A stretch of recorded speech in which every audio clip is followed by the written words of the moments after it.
Hi guys, welcome back to the ICC Men's T20 World Cup 2026.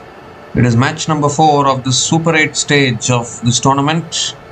West Indies taking on Zimbabwe at the Wankhede Stadium in Mumbai. Zimbabwe have won the toss and elected to bowl first. Another two teams which are unbeaten in this tournament so far.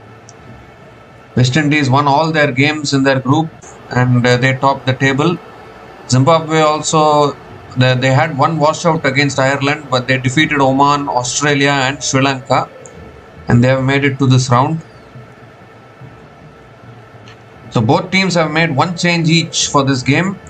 As far as Zimbabwe are concerned, Richard Ngarava comes back into the playing 11 in place of Wellington Masakadza. And as far as West Indies are concerned, Romario Shepherd comes into the playing 11 in place of Roston Chase.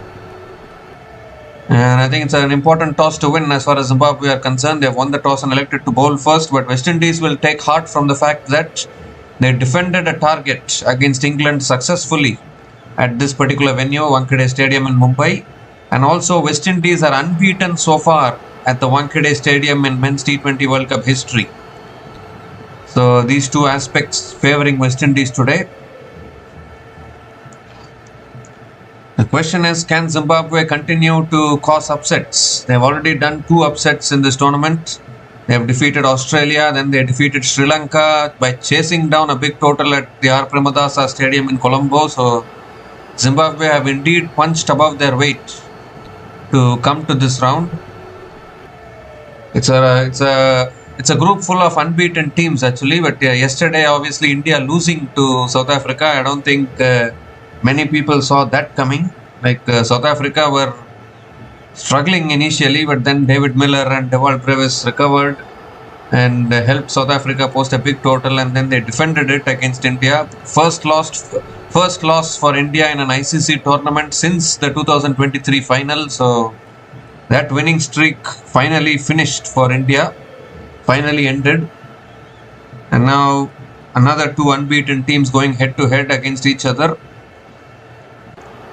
So both the West Indies openers are out in the middle. Brandon King and Shai Hope are opening the batting for West Indies.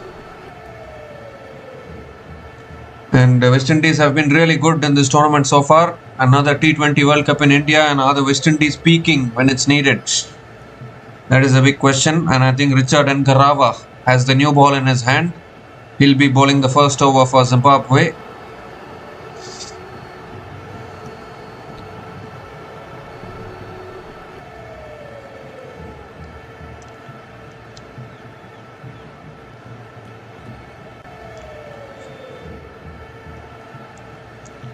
So we're almost all in readiness to get going. Ngarava was dropped in the last couple of matches. He's finally come back. He has finally come back into the playing 11, and that should only boost Zimbabwe's bowling. They have Blessing Musarabani as well, who has been in the form of his life with the ball, always picking up those important wickets. The bowling of Zimbabwe is something to watch out for. It has been really good in this tournament. And India will be behind Zimbabwe today because the Zimbabwe win will help India somewhat. It will put West Indies also under pressure. So we're all in readiness to get going, I think. Slight delay to start the game.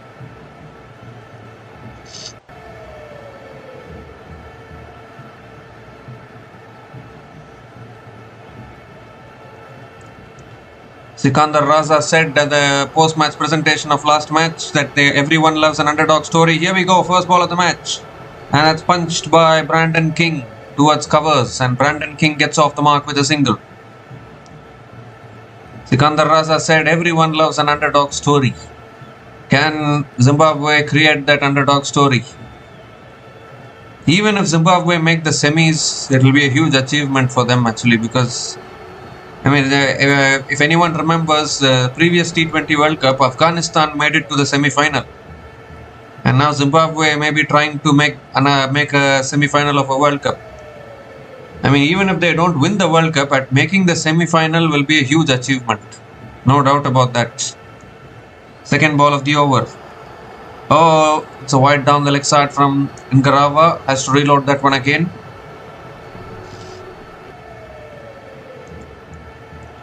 As far as this particular tournament is concerned, the Zimbabwe have been giant killers, no doubt about that.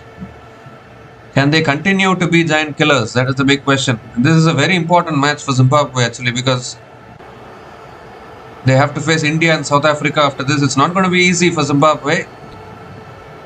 Continuously beating top teams is something. Obviously, Zimbabwe have beaten Australia and Sri Lanka, but India and South Africa are much better teams than Australia and Sri Lanka in this tournament. It's another wide, is it? No, it's not given as a wide, I think. It's given as a dot ball this time. Maybe it went off the pad of Shai Hope.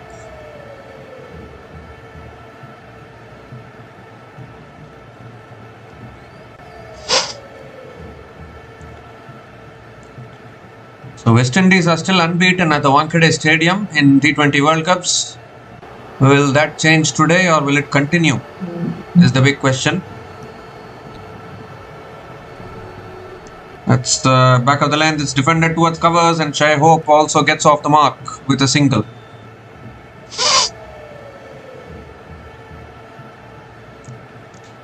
Coincidentally, yesterday both the host teams suffered heavy defeats actually.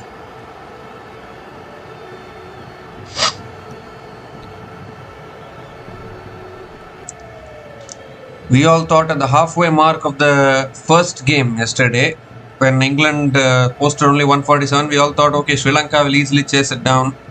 But then Sri Lanka couldn't even score 100 runs. They got bowled out for 95. And then the second match, an even bigger shock. I mean, many people regarded India as the most invincible T20 team. But that heavy loss yesterday has also put India on the brink of, I won't say brink of elimination, but it has put India in a lot of trouble. Obviously, they can still win their next two games. They have to win because they are in a must-win territory now. One more defeat will eliminate India from this tournament. We've already seen an elimination from Australia. Another big team getting eliminated will seriously open up this T20 World Cup big time. A good first over so far from Richard Nkarawa. Just 3 runs coming from this over. Still 1 ball left.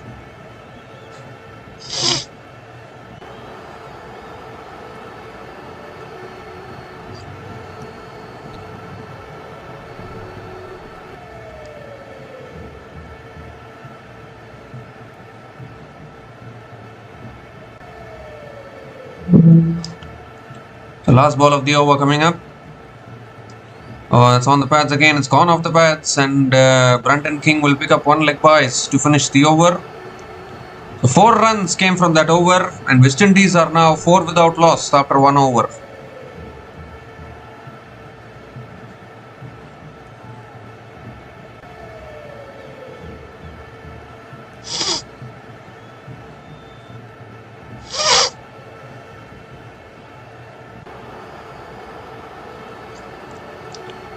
The thing about West Indies is they have won against England at this particular venue while batting first. They posted a score of 196 and defended it. I mean, if you post big totals like that, I think Zimbabwe, yes, even though they are punching above their weight, still, I don't know whether they have the capacity to chase down 190 to 200. That can be a slight weakness as far as Zimbabwe are concerned. Blessing Musarabani is the new bowler into the attack for Zimbabwe. Can he provide some early breakthroughs for Zimbabwe here? Brandon King is on strike.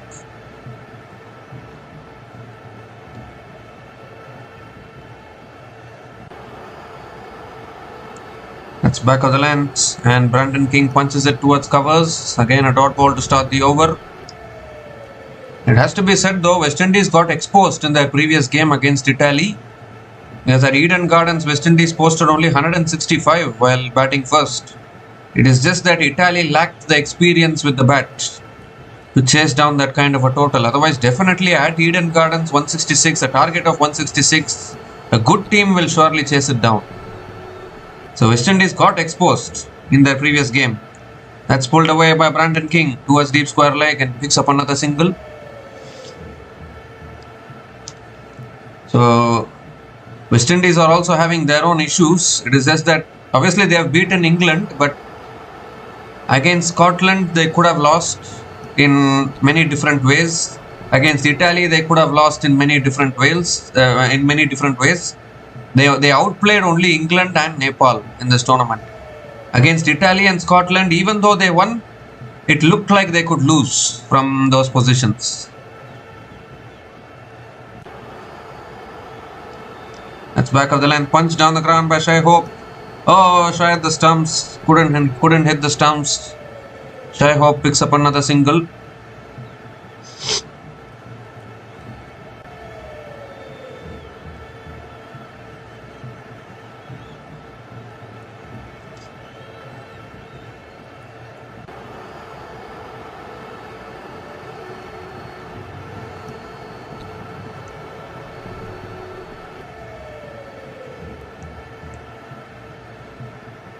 So 3 more deliveries left in this over.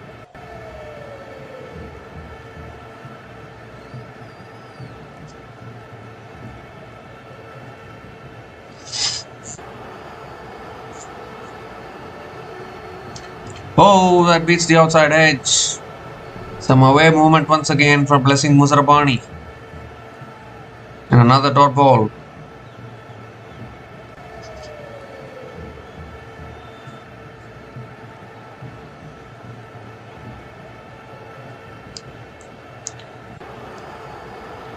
So a shaky start here from both these openers of West Indies. A good start from Zimbabwe's opening bowlers.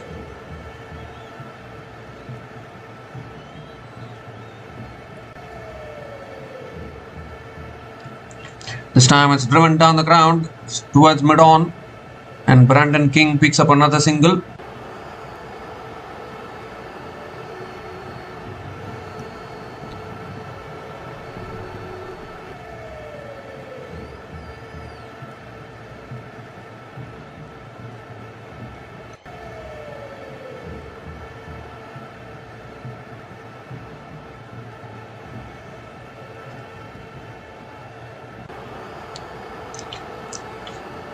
So last ball of the over coming up.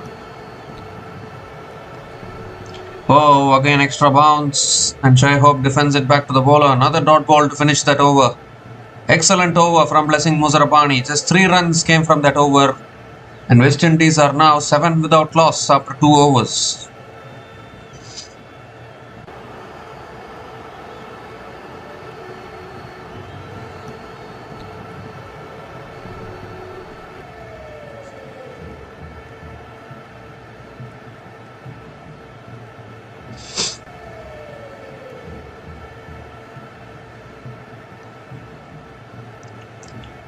So a good start here from Zimbabwe.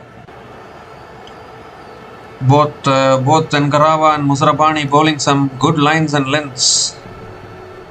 Richard Nkarawa now into his second over.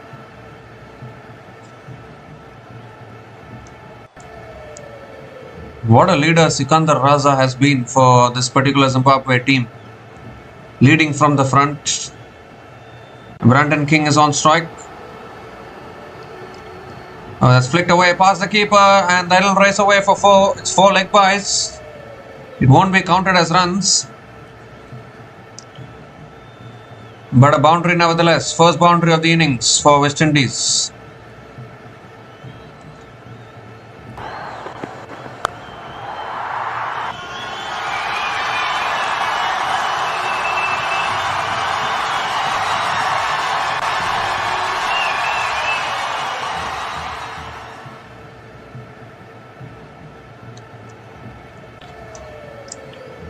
Second ball of the over coming up. No boundary of the bat yet.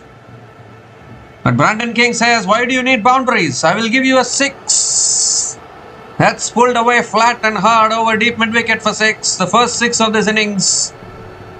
So finally Brandon King opening up and picking up his first 6 in this innings.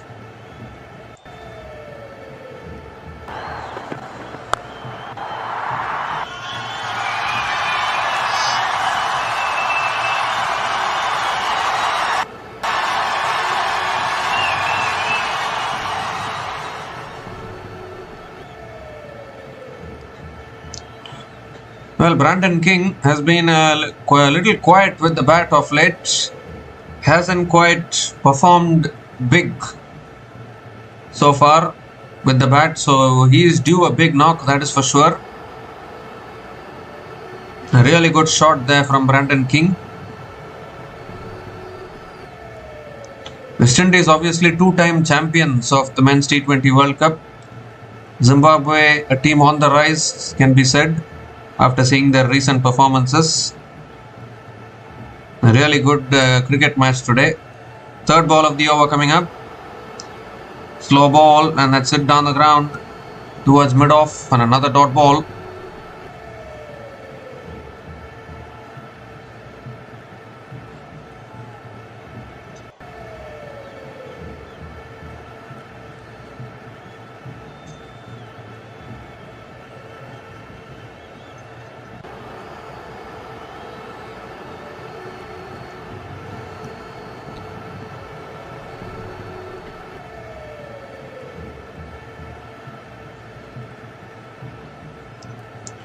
Well, that's short, it's pulled away, fielder takes the catch at deep square leg, first breakthrough for Zimbabwe. The slow ball does the trick. Brandon King going for the pull shot again, but he hit it straight down the throat of that one fielder who was placed at deep square leg. And that is exactly what Zimbabwe wanted. Once again, Brandon King not able to contribute big enough. Hit a 6, but he's got out. Really good catch at deep square leg. Richard Ngarava gets the breakthrough. They have strengthened their bowling today, Zimbabwe, by bringing Ngarava back into the team. Ngarava and Musrabani have been the best bowlers for Zimbabwe in the last few years. And Ngarava strikes. Brandon King gone after scoring 9 runs from 12 balls, and West Indies are now 17 for 1 after 2.4 overs.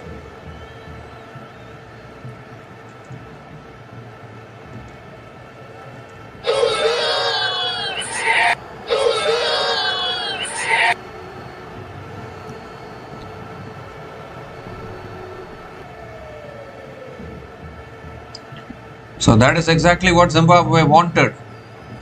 Needed to break the opening partnership early because Brandon King was looking like he might be a little dangerous. Shimron Hetmyer is the new batter to the crease for West Indies, coming in at number 3.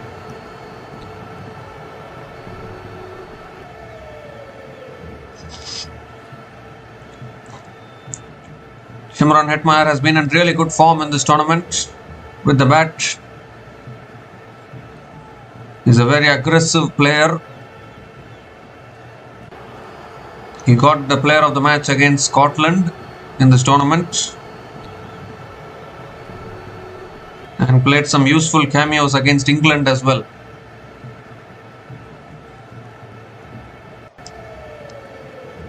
England and Nepal.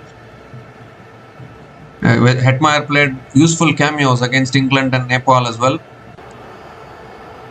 So Zimbabwe need to get him out early. 2 more deliveries left in this over. What can Hetmyer do today?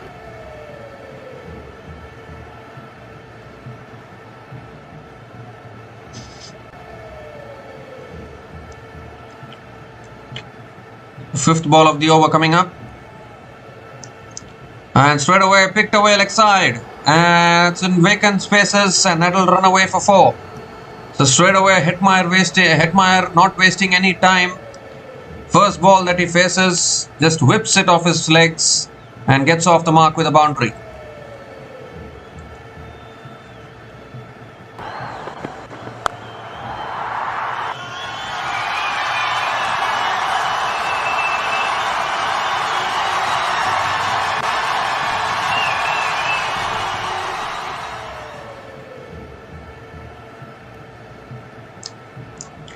The last ball of the over, and that's punched away again. Deep point, does well, and Shimron Hetmyer picks up another single to finish the over.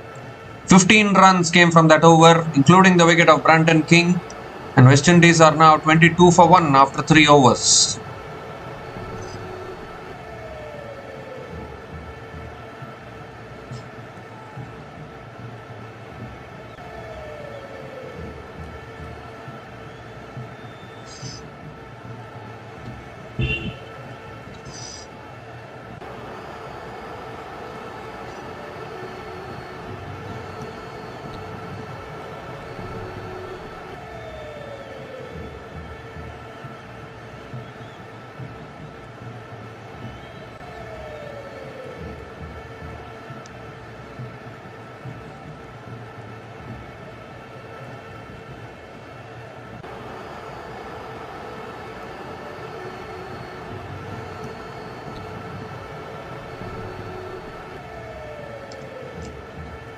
So Blessing Musrabani continuing into his second over. Shimron Hetmyer is on strike.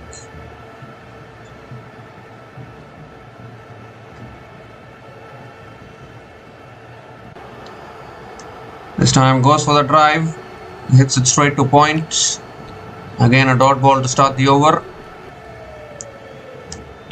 Current run rate 6.95 for West Indies. You cannot underestimate this West Indies team actually. Like they have really, obviously West Indies got exposed against Italy, but the way they defeated England at this particular venue, it just cannot be underestimated.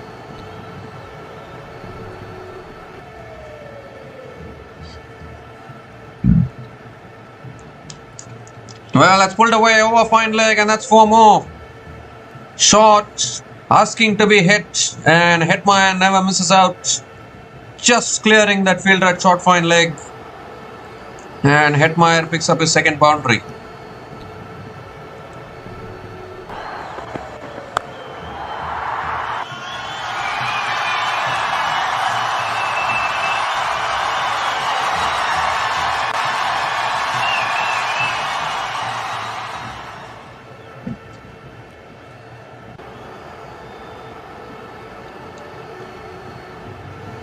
So third ball of the over coming up. He goes for a pull again. Oh, has it been put down? Did that carry to the fielder? You need to have a look at that. I think it carried. It's been put down at deep mid wicket. Oh, that could have been another wicket for Zimbabwe. And that to the big wicket of Shimron Hetmyer, was starting to look a little dangerous. It was hit flat and straight into that hands of that fielder there. Oh dear, that should have been taken. That's a very simple catch. You need to take those catches at this level. I don't know how costly that's going to be. They've taken the single. Shai Hope is back on strike. And that is a missed opportunity for Zimbabwe. Musakiwa is the fielder dropping that catch. Oh, and now Shai Hope swings and misses. Appeal for a catch. Umpire says not out. Cannot afford to drop catches like that. Every drop catch is a missed opportunity.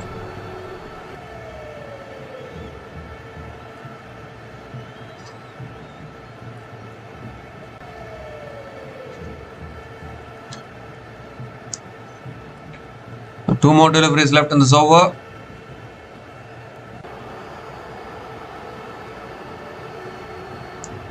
This time it's driven again straight to the fielder at covers. And another dot ball from Musrabani.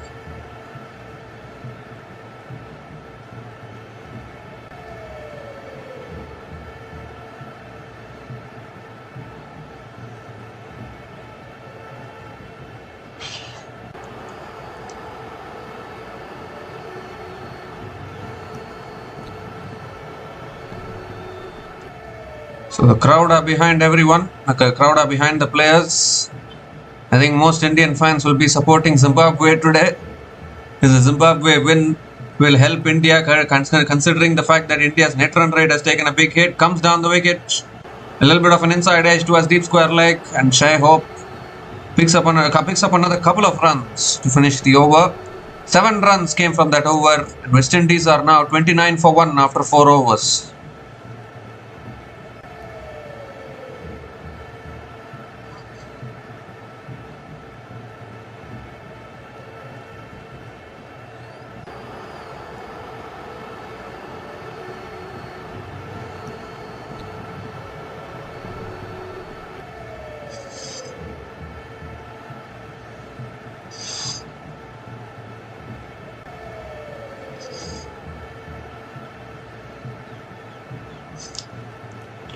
The current run rate is 7.25 for the West Indies. Shai Hope hasn't quite got going yet, is batting on 4 from 7 balls, and Shimron Hetmyer has hit 2 boundaries so far. A dropped catch in the previous over. How costly is that going to be?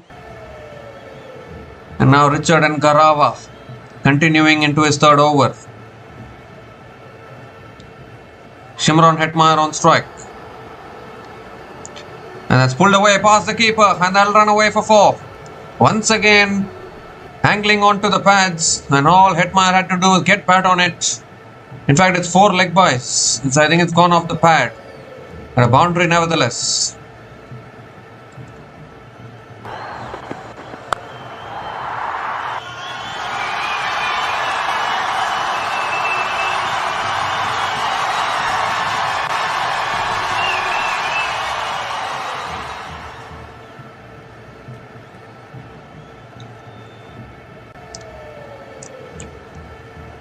So Hetmyer beginning to look a little dangerous here. He's an aggressive batter, we all know that. Second ball of the over coming up.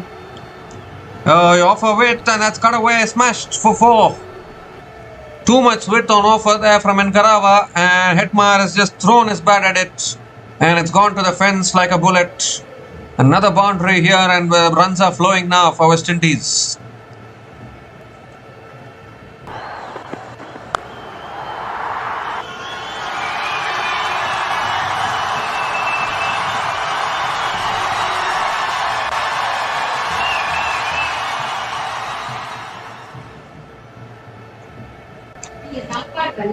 That drop catch in the previous over is going to prove costly for Zimbabwe, because Hetmyer was the batter who was put down, and now he's adding insult to injury.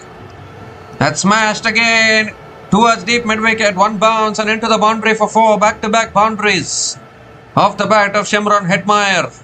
This time towards the deep mid-wicket region, and it's 3 successive boundaries in this over, including the 4 leg byes as well. Expensive start to the over from Ngarava.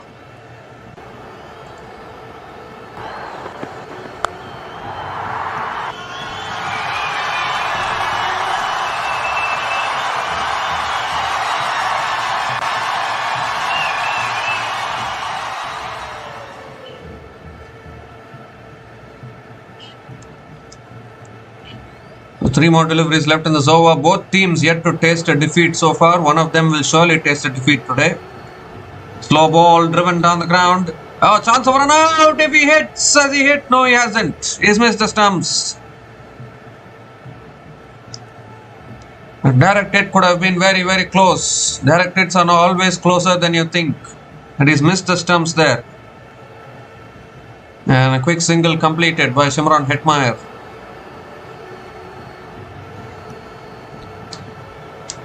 Shai Hope is back on strike. 2 more deliveries left in this over.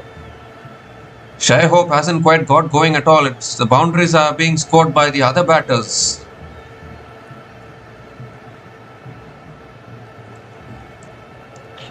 Brandon King hit 1-6, and now Hetmyer 4 boundaries to his name as well.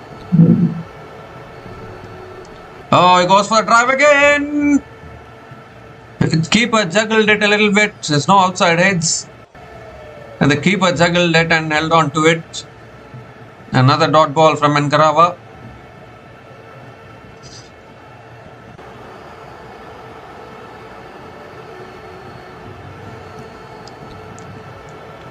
So 13 runs have come from this over. Still 1 ball left. Expensive over from Ngarava.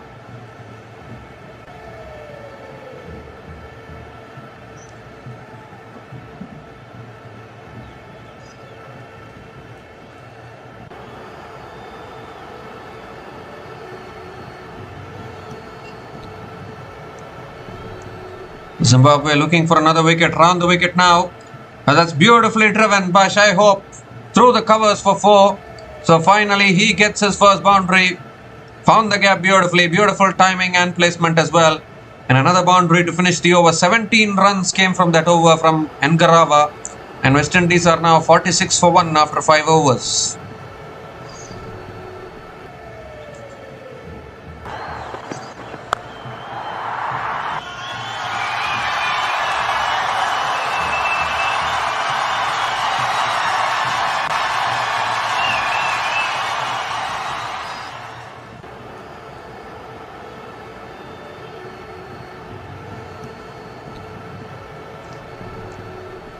So both these batters now starting to look dangerous.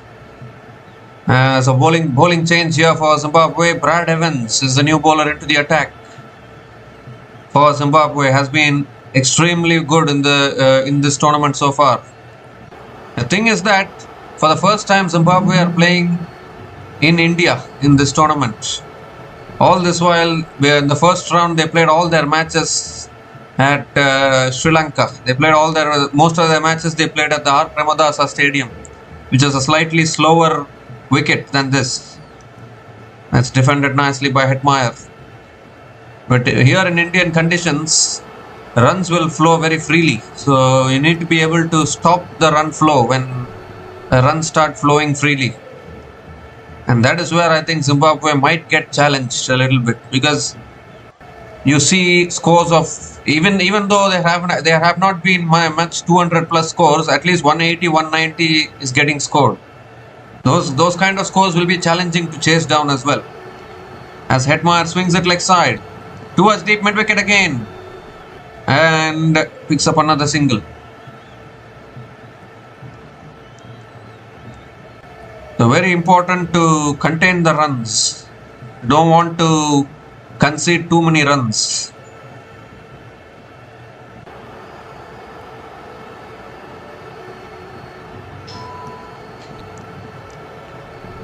So Shai Hope is back on strike.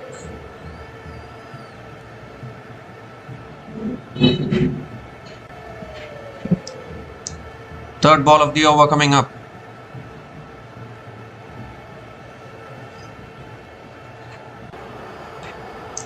Oh, that's pulled away in the air, just clears mid-on. And will that run away? No, it won't. Just the fielder does well. So another couple of runs for Shai Hope.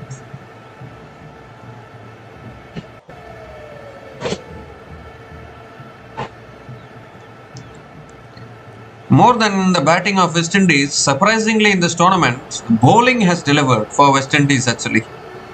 Because normally, as far as West Indies are concerned, their batting is always strong because they always like that Caribbean flavor in T20 cricket as far as their batting is concerned. But their bowling has always been a concern. But not in this tournament, as we see another smashing shot through the covers for 4. Shai Hope getting into his own, picks up another boundary. 50 comes up for West Indies. 50 comes up in just 5.4 overs. And Shai Hope picks up his second boundary.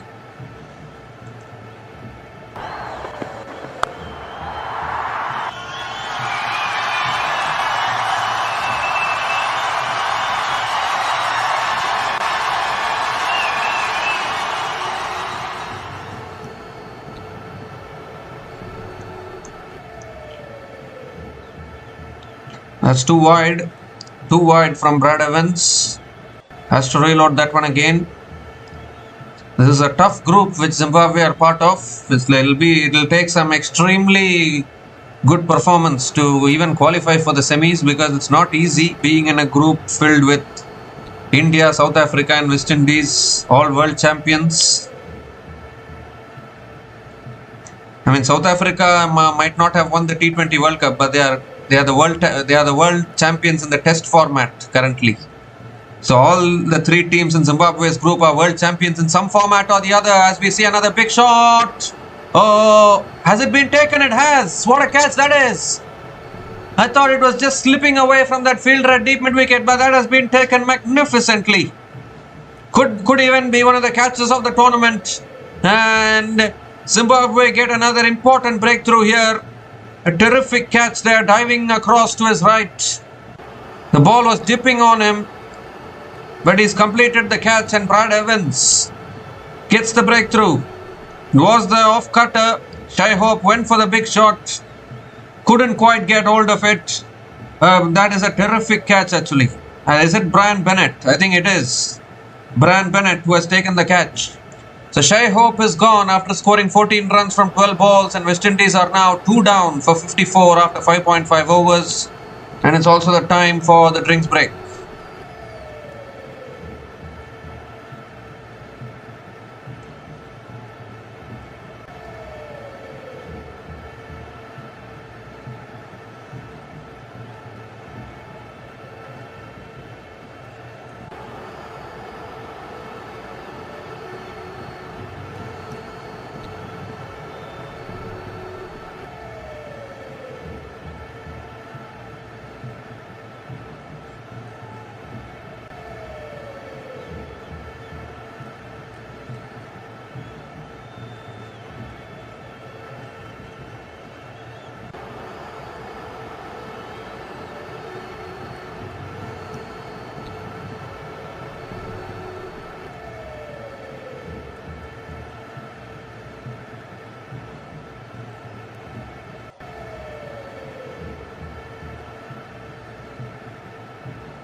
So we come to the end of the drinks break, and Powell is the new batter to the crease, coming in at number 4 for West Indies. Zimbabwe have struck twice, 2 important wickets. So now West Indies will need to build a partnership from here.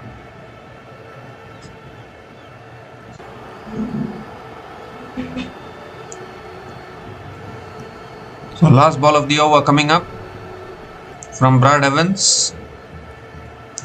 And that's on the pads, flicked away by Powell, and he'll get off the mark with a single to finish that over.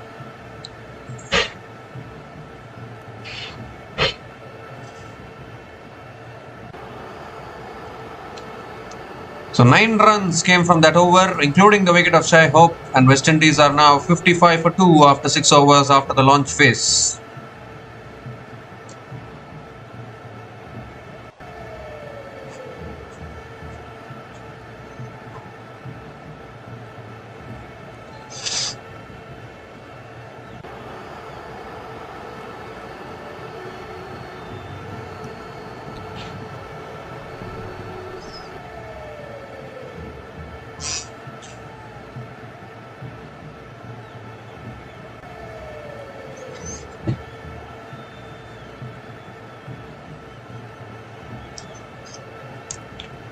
So Graham Creamer is the new bowler into the attack. Some spin being introduced for Zimbabwe.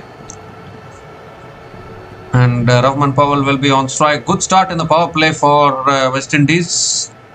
They've lost a couple of wickets, but they have got 55 runs on the board. Obviously Zimbabwe dropped a catch of Shimron Hetmyer. I don't know how costly that's going to prove. Otherwise, they could have even had 3 wickets by now. So here's Graham Creamer. That's on the pads, flicked away by Powell towards deep mid-wicket, and picks up another single to start the over.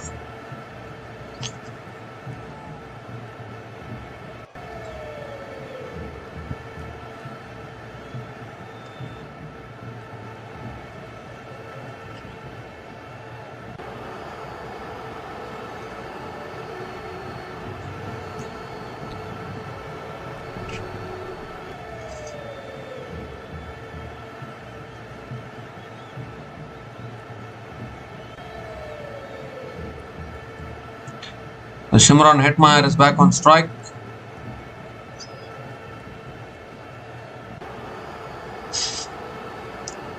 That's on the pad, swept away by Hetmyer towards deep mid-wicket. Oh, good fielding.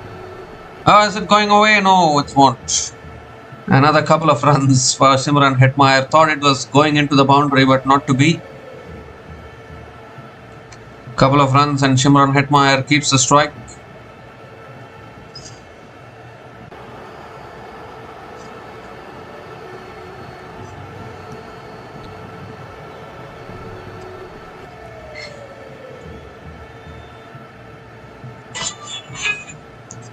That's flicked away again by Shimron Hetmyer towards deep mid-wicket, and picks up another single.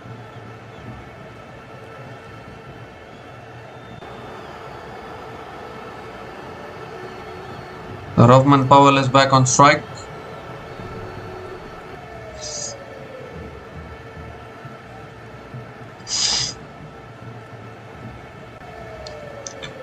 It's tossed up again, driven down the ground. Down the ground to long on, and Rahman Powell picks up another single.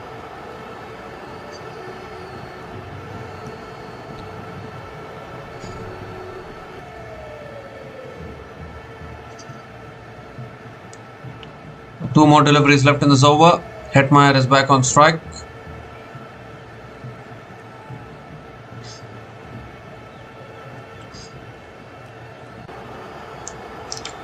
And he goes big, Hetmyer. Has he got enough on it? Yes, he has. Small boundaries at the Wankhede Stadium. And if you connect well enough, it'll sail over the boundary. Shimron Hetmyer picks up another 6. His first 6 in this innings, and West Indies, a very important 6 for West Indies.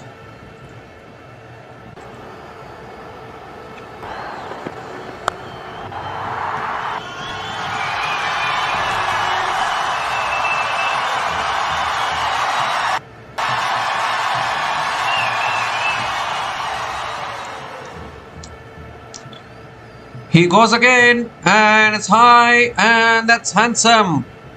Over deep mid-wicket for another 6. Back-to-back sixes to finish the over. 17 runs came from that over from Graham Creamer.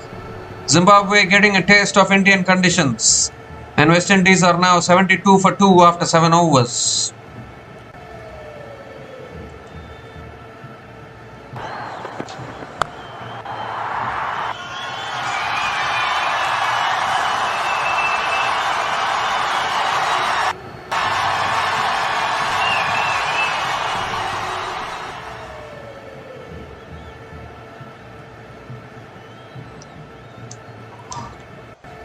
Well, Zimbabwe have been playing all their matches in Sri Lanka till now, and now coming to India, the conditions are different. Wankhede, Eden Gardens, every conditions can be batting friendly. Sikandar Raza, though, has the experience of playing in the IPL. He played one IPL season in 2023, and Sikandar Raza is the new bowler into the attack for Zimbabwe.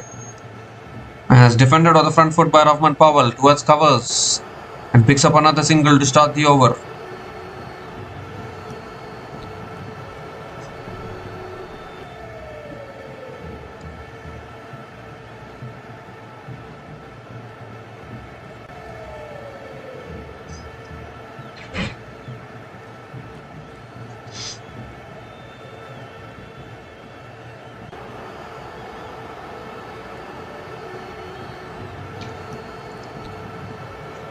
Second ball of the over coming up. Sikandar Raza coming around the wicket to Hetmyer. But that doesn't make a difference, because if you bowl it short, this man will deposit you over deep mid-wicket for another 6. Too short from Sikandar Raza, and Hetmyer is too strong on the back foot. Picks up his third 6 in this innings, and West Indies are really going aggressive now.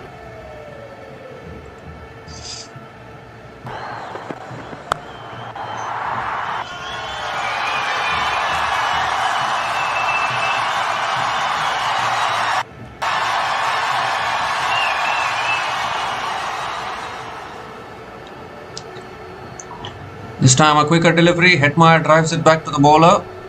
Another dot ball from Sikandar Raza.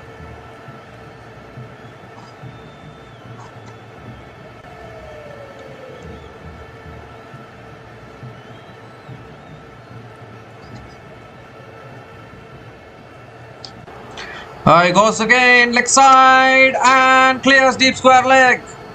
Another 6 for Hetmyer. Hetmyer on fire here. Second 6 in this over. Advancing down the wicket, and that's a nonchalant flick shot. Sailed over deep square leg again. And Sikandar Raza feeling the pressure here.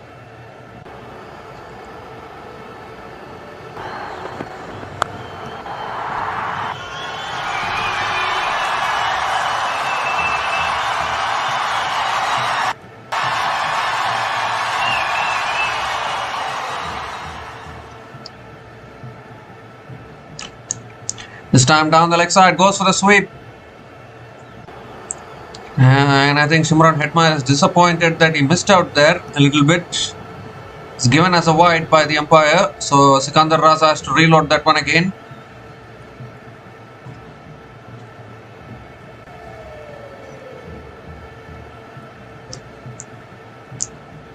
Two more deliveries left in this over. Goes again, Hetmyer. How far? Far enough. He's only dealing in 6s at the moment. 50 for Hetmyer. And it could even be the fastest 50 in this tournament. 53 from just 19 balls. With 4 boundaries and 5 sixers. At a strike rate of 278.95. What a knock this has been.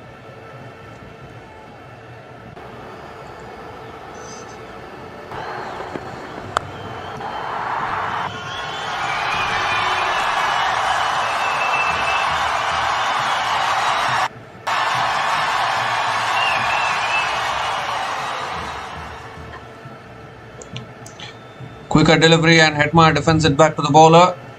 The dot ball to finish the over. 20 runs came from that over from Sikandar Raza, and West Indies are now 92 for 2 after 8 overs.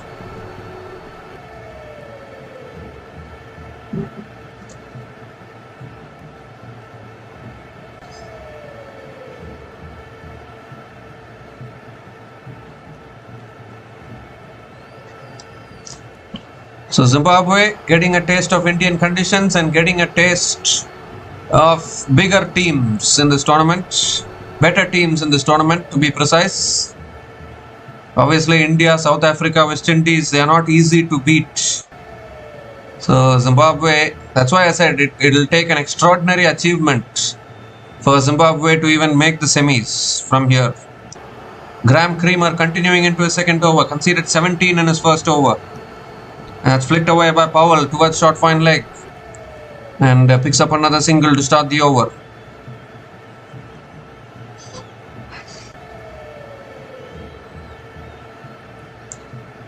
I tell you what, if West Indies win this by a big margin, then their chances of qualification increases. It becomes tough for India actually, because India are on a knife edge now. They have to win both their remaining games and hope for some results to go their way. And with a team like Zimbabwe in this group, even India needs to beat Zimbabwe by a big margin. Because India's remaining matches are against Zimbabwe and West Indies. It's tough to defeat West Indies by a big margin. But you can defeat Zimbabwe, of course. That's flicked away again by Hetmyer towards long on and picks up another single.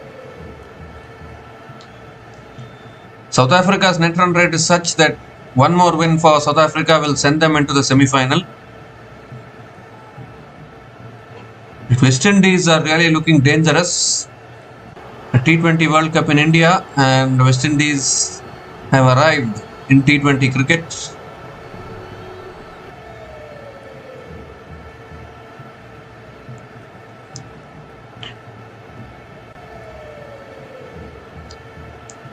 The third ball of the over coming up. That's pulled away by Powell. Finds the gap for more towards deep mid wicket. Placed that beautifully in the gap. Too short from Graham Creamer and punished by Hetmyer and Powell.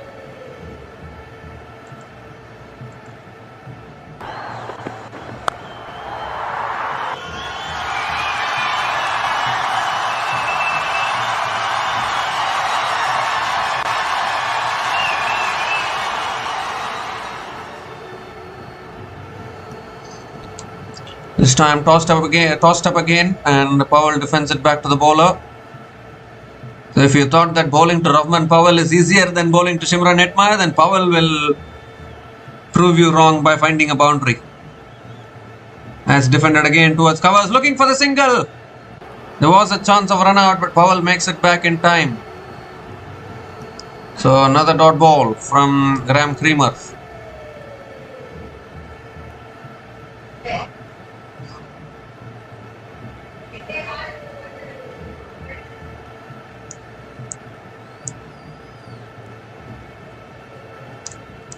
So this partnership now 44 from 18 balls. That drop catch is what Zimbabwe will be ruining. Oh, it's spun away from the right hand. Appeal for a stumping. Is the umpire going to go upstairs? That is a beautiful delivery there from Graham Creamer. Tossed up on middle stump. It's spun away from the right hander. Looks like the umpire is not going upstairs because maybe he's convinced that Powell didn't overbalance. A terrific delivery there out of nowhere, a ball spinning away from the right hander.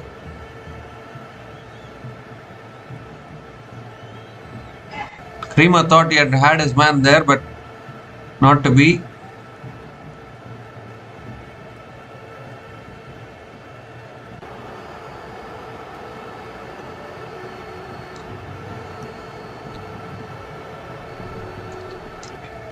So 6 runs came from that over from Graham Creamer, and West Indies are now 98 for 2 after 9 overs.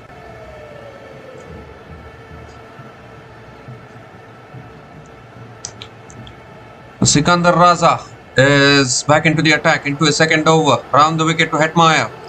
Oh, that's gone leg side all the way for 6. He's only hitting it one place today, Shimron Hetmyer. He's targeting the second tier of the Wankhede Stadium and hitting it there consistently. 50 partnership comes up between these two batters.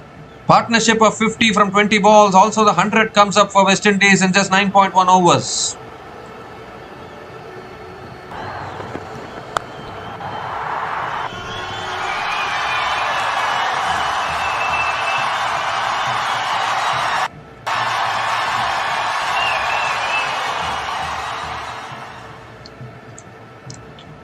This time it's a wide down the leg side. Sikandar Raza has to reload that one again. So finally Zimbabwe getting tested here.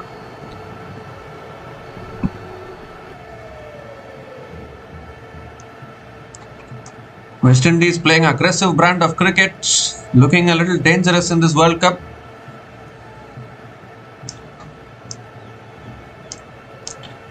That's cut away beautifully by Hetmyer, placed beautifully in the gap. That's 4 more. One outstanding timing and placement. No one back there at T point. And Hetmyer picks up another boundary. Boundaries are flowing for West Indies.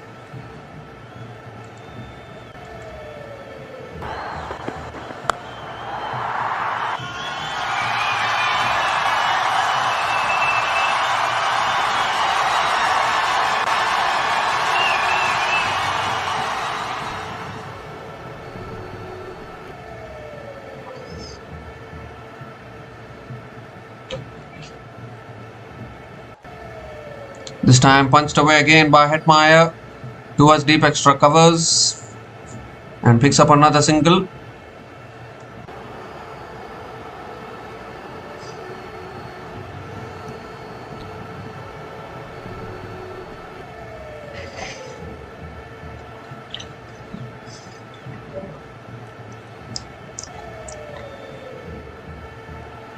Oh, appeal for LBW. Umpire says not out, might be straying down the leg side, I think. And Raza might just go for a review here. 2 reviews left. And they need to break this partnership. And he has gone for it. So we need to have a look at this. It's not Hetmyer though, it's Hetmyer Powell who is in question here. Hetmyer has been striking the ball pretty cleanly.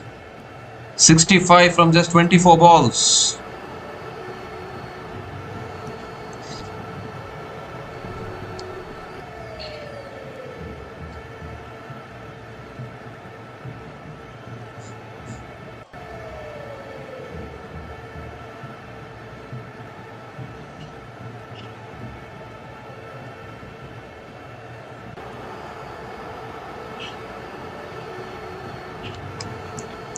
So there's bat involved actually, so it will be not out.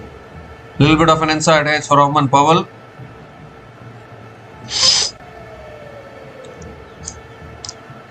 So the decision remains not out. 2 more deliveries left in this over. 12 runs from this over so far. The spinners have been targeted today.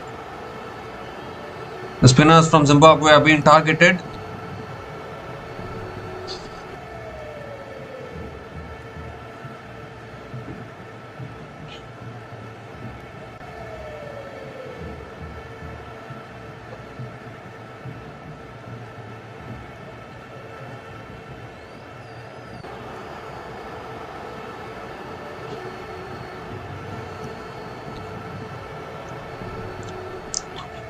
So 2 more deliveries left in this over.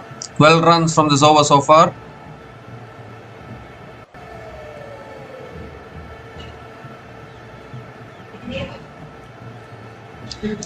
Comes down the wicket, goes straight down the ground towards long on, and Hetmyer Powell picks up another single.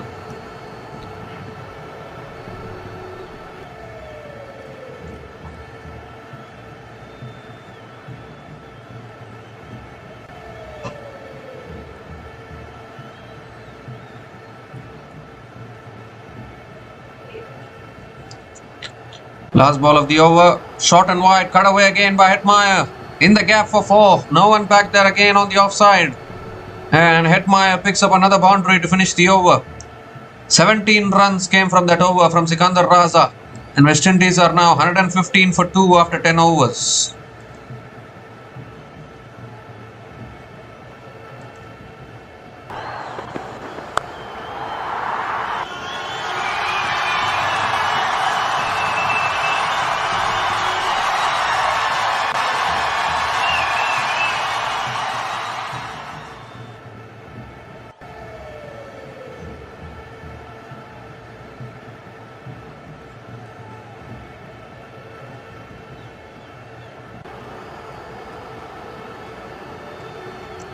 So Graham Creamer.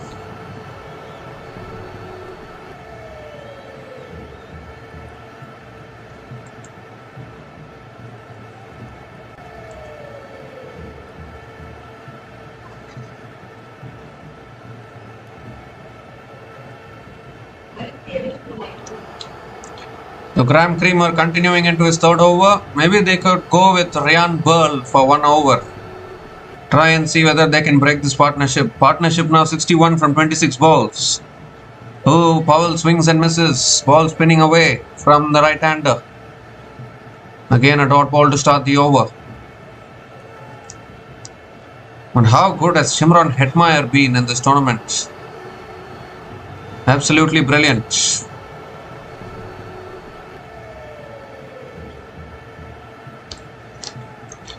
This time it's punched down the ground towards long on.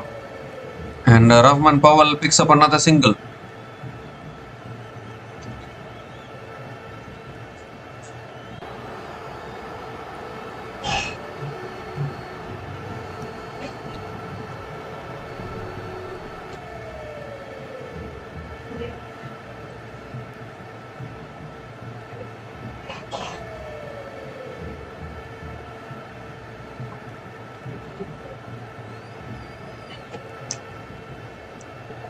The third ball of the over coming up.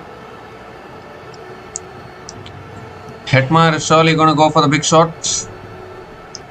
And that's exactly where he goes. But the fielder is there at deep square leg. And Hetmyer picks up another single.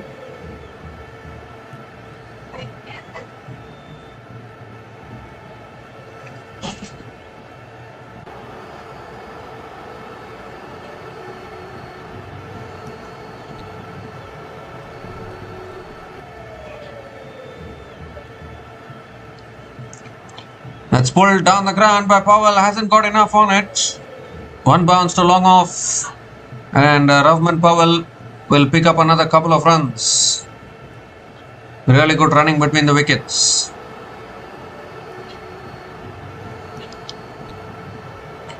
Vintage West Indies on show here at the Wankhede Stadium.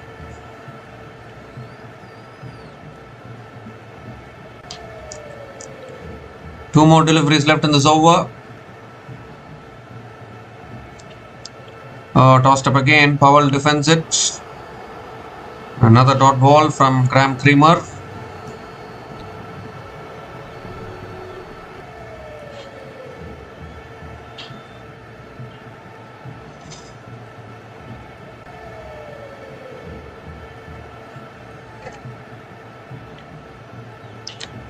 The last ball of the over. Tossed up again, driven down the ground by Rahman Powell towards long off and picks up another single to finish the over. 5 runs came from that over from Graham Creamer, and West Indies are now 120 for 2 after 11 overs.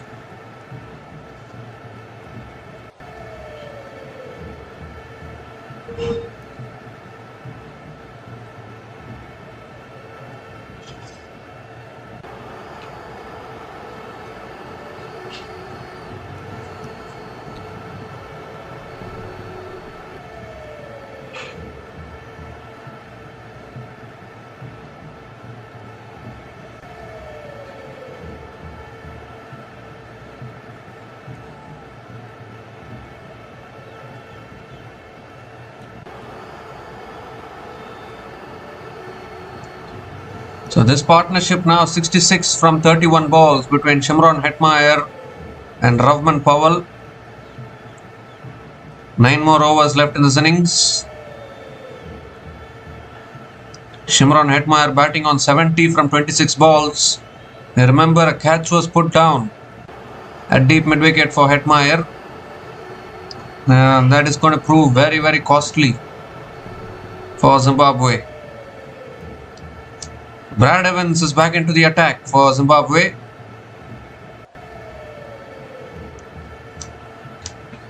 Rahman Powell is on strike.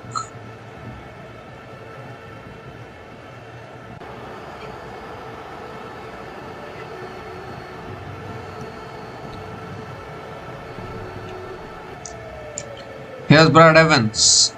Wide down the leg side. Brad Evans has to reload that one again.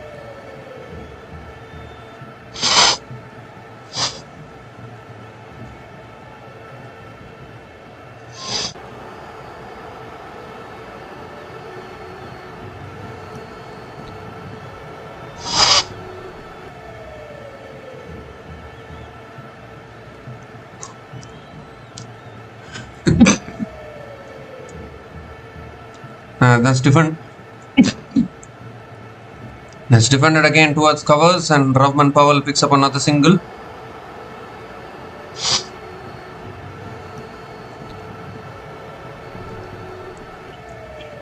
Hetmyer is back on strike.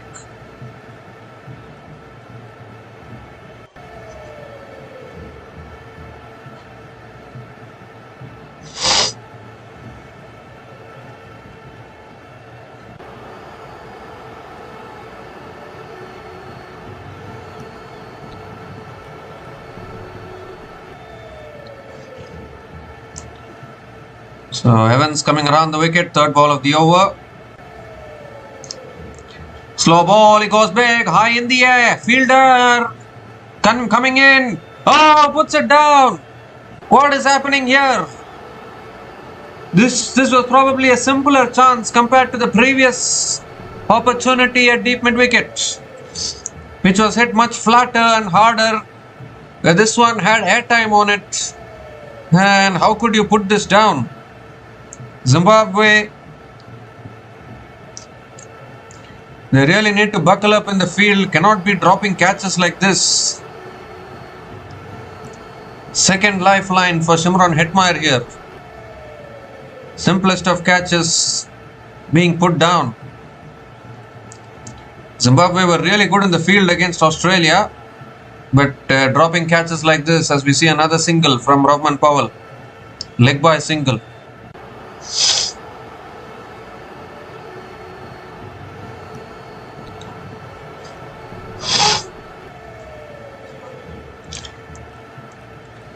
So if we thought that one drop catch could prove costly, then make that two drop catches now for Hetmyer.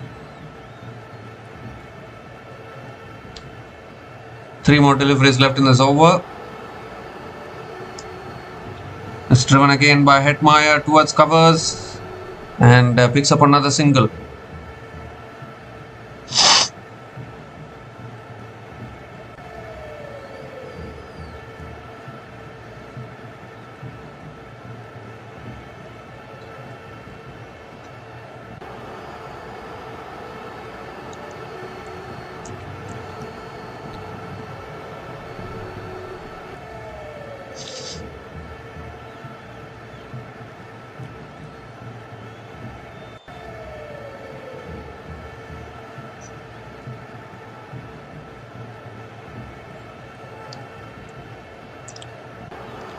The 5th ball of the over coming up. That's flicked away by Powell, and that's all the way for 6. So Hetmyer Powell decides, hold on, I will join in the action, I will join in the party, and picks up his first 6 in this innings.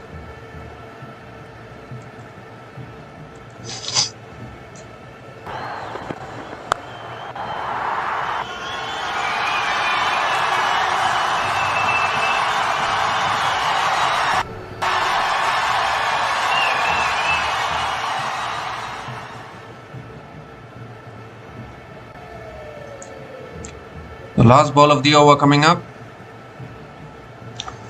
Oh, looking to pull it away. It's back to the bowler. Another dot ball to finish the over. 11 runs came from that over from Brad Evans. And West Indies are now 131 for 2 after 12 overs.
So Dion Myers is the new bowler into the attack.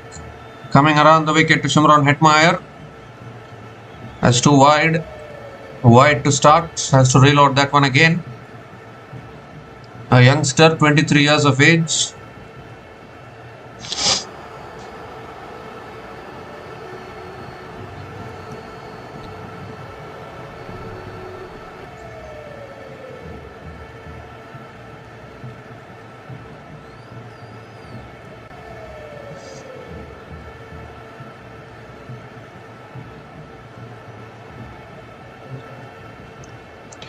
That's driven away over the top, and they'll run away for 4 towards deep point. Width on offer again from Dion Myers, and Hetmyer clearing that fielder at point beautifully. Picks up another boundary.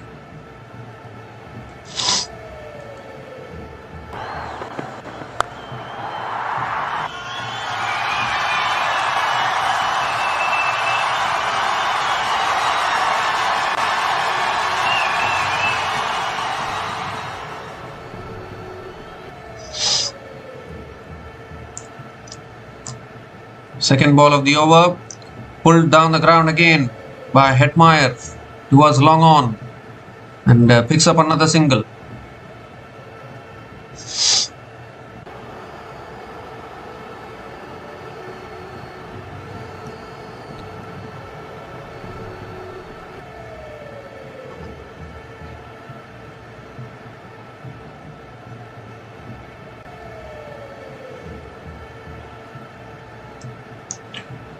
So fourth ball of the over coming up.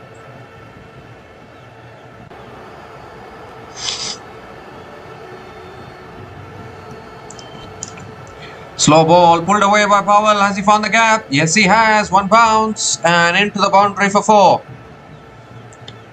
Picked the slow ball really well there, Hetmyer and Powell. And he also finds another boundary. Second boundary in this over. West Indies can surely get above 200 at this rate.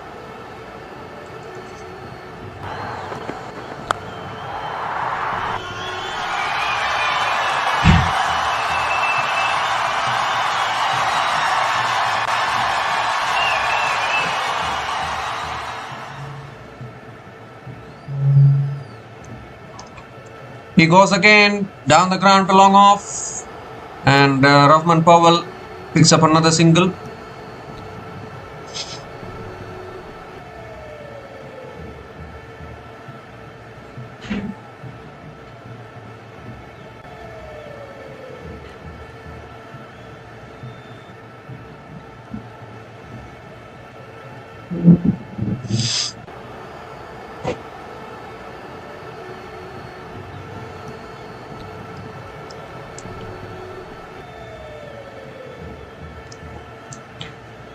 That's too wide from Dion Myers. Has to reload that one again.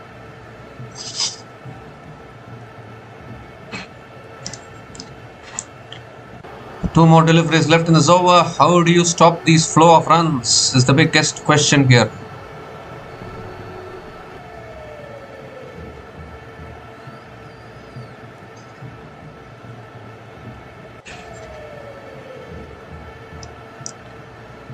Fifth ball of the over coming up, and it's driven away by Hetmyer towards deep extra covers, and picks up another single.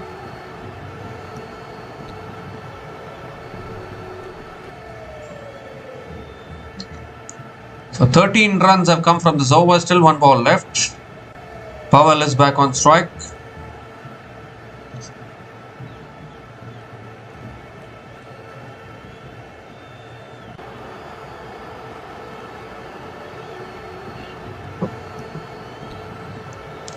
That's fully goes over the top all the way for 6, way back onto the third tier. So Powell finishes the over with a 6. 19 runs came from that over from Dion Myers. 150 comes up for West Indies. 150 comes up in just 13 overs. And West Indies are now 150 for 2 after 13 overs.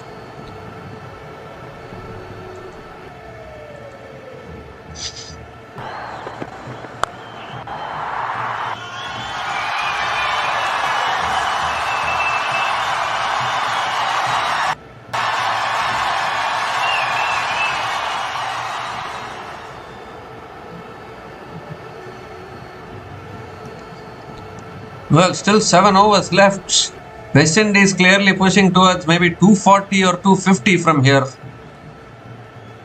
And that could be a little too much for Zimbabwe to chase.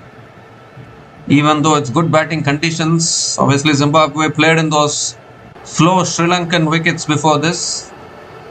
And now West Indies, the two-time champions of this tournament, are really pushing hard here. They're really showing Zimbabwe about international flavor, international T20 flavor. So Brad Evans into his third over. A pressure on Zimbabwe here. Hetmyer on strike. That's flicked away down the ground by Hetmyer. Picks up another single to start the over.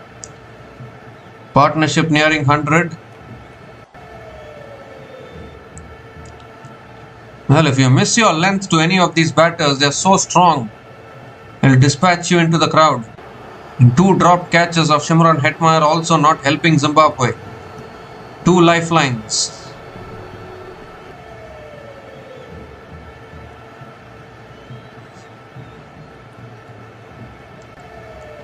Second ball of the over coming up.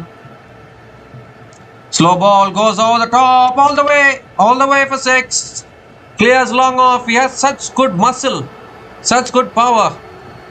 It's gone flat and all the way over long off for 6. Say a third 6 for Powell in this innings.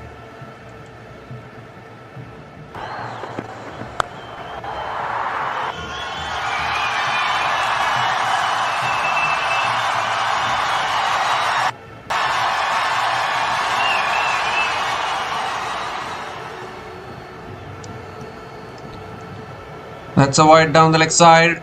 Wide down the leg side. Brad Evans has to reload that one again. Everything going wrong here for Zimbabwe. 8 runs from the first 2 balls on this over. 100 partnership also comes up between these two batters. Partnership of 104 from 45 balls between Shimron Hetmyer and Powell. Two of the most experienced West Indians. That's on the pads, flicked away, down to deep square leg, might push for 2 here. And they will get another couple of runs. Really good running between the wickets from Powell.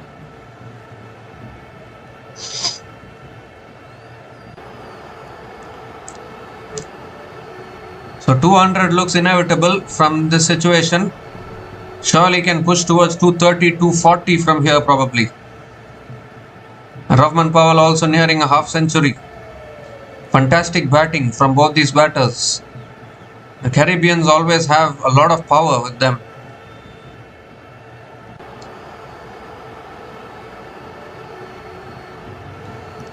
Oh, he goes for, takes the edge. It's gone over third man, and that's 4 more. Everything going West Indies way at the moment. They went for another big shot there. It's flown off the edge, and another boundary for Powell.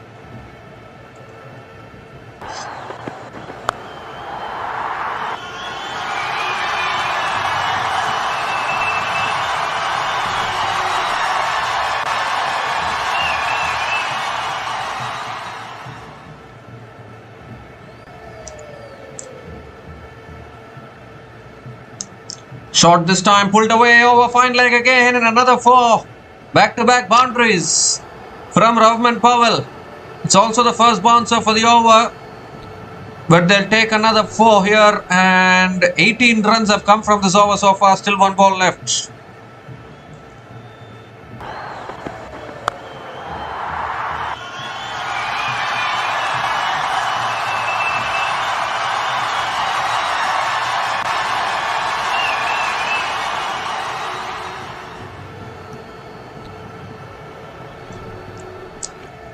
So last ball of the over coming up. Partnership of 114 from 48 balls.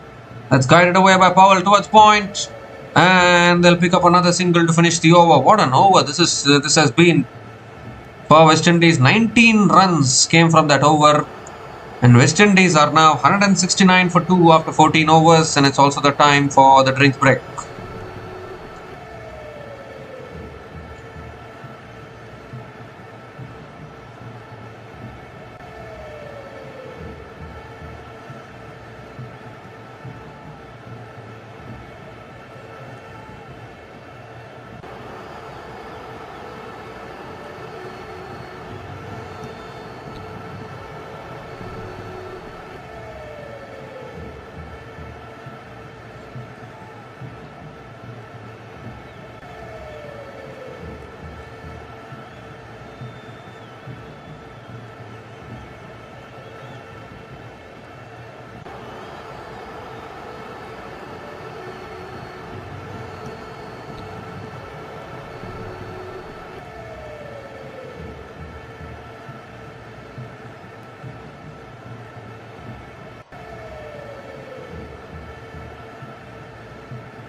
So we come to the end of the drinks break. Hetmyer and Powell picks up a single and gets to his half century.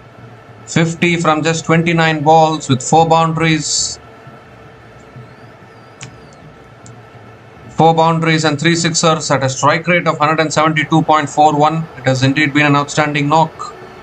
Graham Creamer into his last over. The Zimbabwe bowlers are being belted here big time.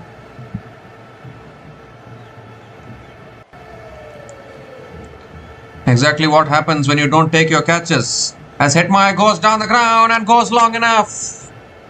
Here when Hetmyer connects, the ball goes only one place.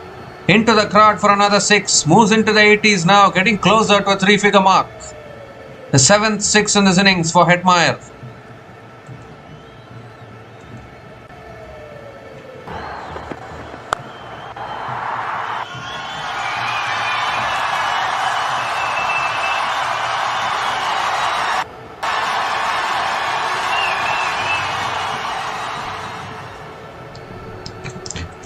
He goes again, and it's taken, is it? Yes, it is. Finally, Zimbabwe hold on to a catch.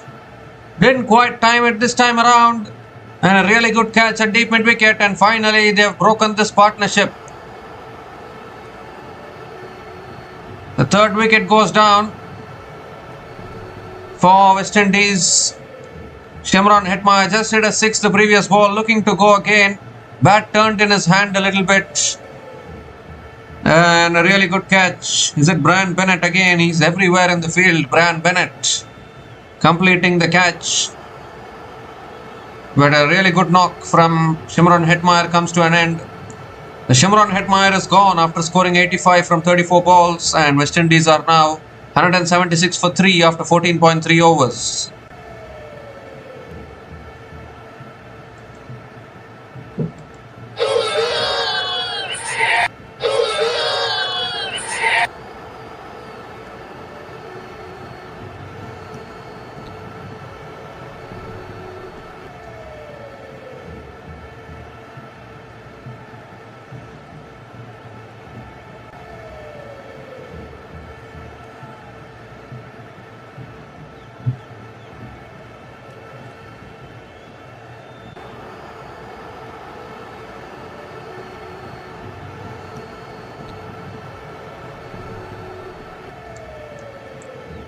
So Powell and Rutherford is the new batter to the crease for West Indies.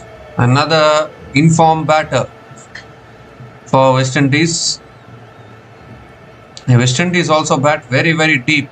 They have all these all-rounders as well. Romario, Shepherd, Jason Holder, Matthew Ford, Akil Hussain. They can all bat. They can all hit sixes.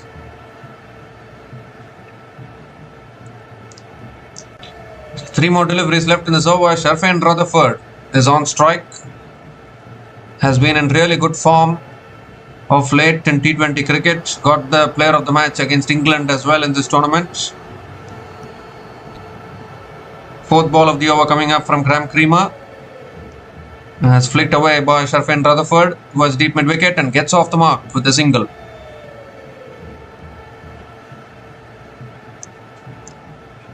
Hetmyer and Powell is back on strike. Hetmyer looking to go for another 6 there.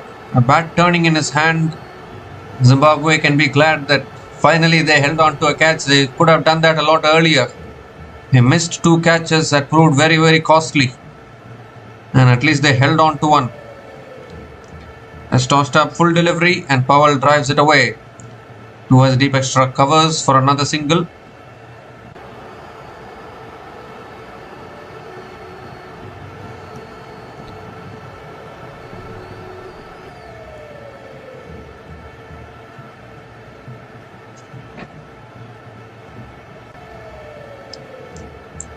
The last ball of the over. That's flicked away again by Powell and Rutherford towards deep mid wicket and picks up another single to finish the over. 10 runs came from that over, including the wicket of Hetmyer, and West Indies are now 179 for 3 after 15 overs.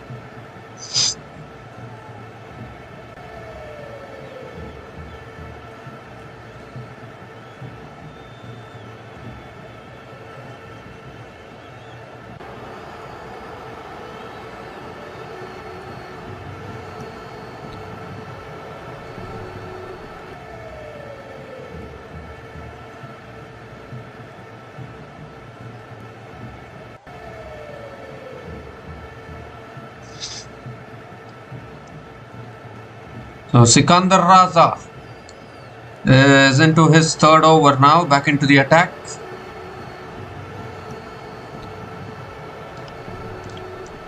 Powell and Rutherford is on strike.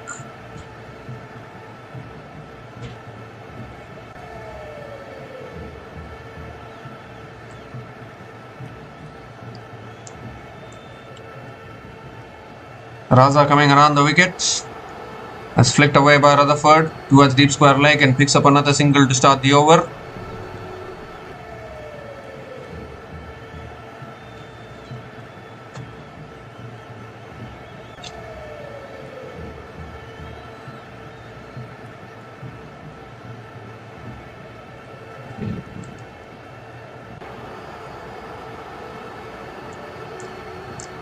Second ball of the over coming up. Round arm delivery, but it doesn't make any difference because Powell has deposited that one over deep mid wicket for another 6. It was a round arm delivery attempted by Raza there, but he's been very, very expensive tonight. And Powell picks up his 4th 6 in this innings.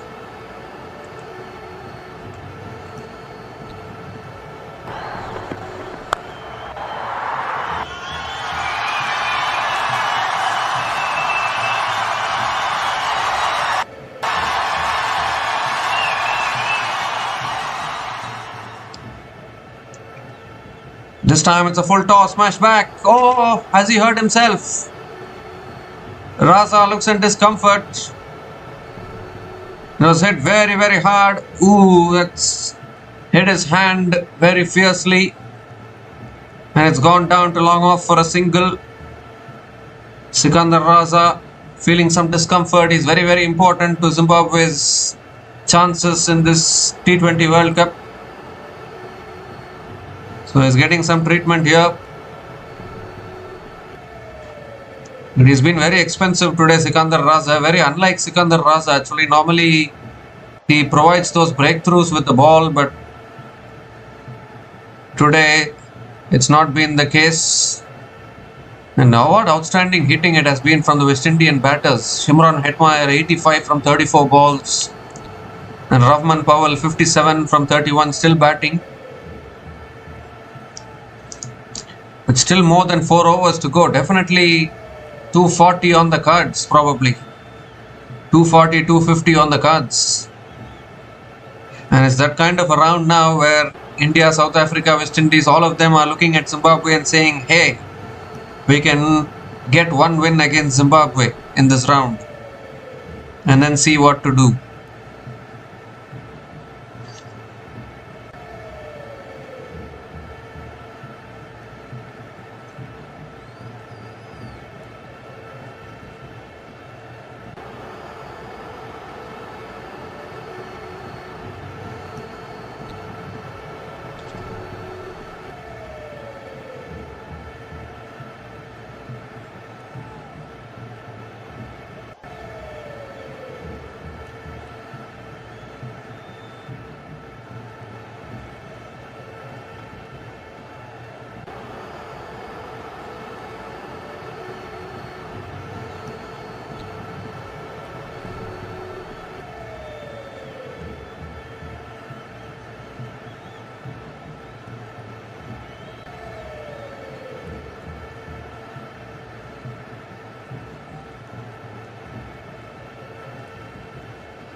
So is Sikandar Raza ready now? I think he is still taking his time.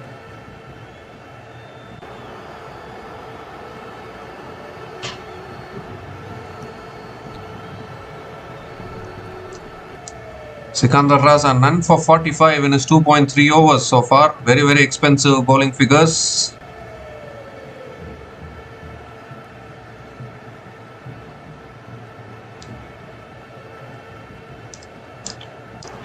So he's ready to continue, I guess. Hetmyer and Rutherford on strike. Raza coming around the wicket, fourth ball of the over. And that's cut away by Rutherford towards deep point and picks up another single.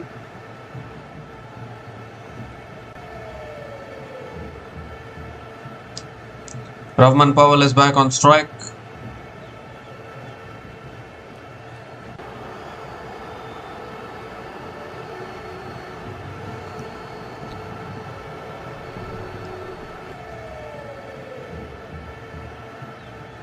Raza coming around the wicket. Oh, Powell swings and misses. Another dot ball from Sikandar Raza.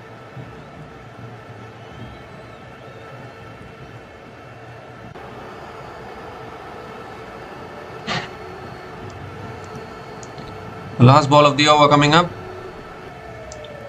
Goes down the ground. Powell towards long on. And Hetmyer and Powell picks up another single to finish the over. 10 runs came from that over from Sikandar Raza, and West Indies are now 189 for 3 after 16 overs. Oh dear. Oh dear, it's a no ball. No ball and a free hit. Oh my goodness, Zimbabwe.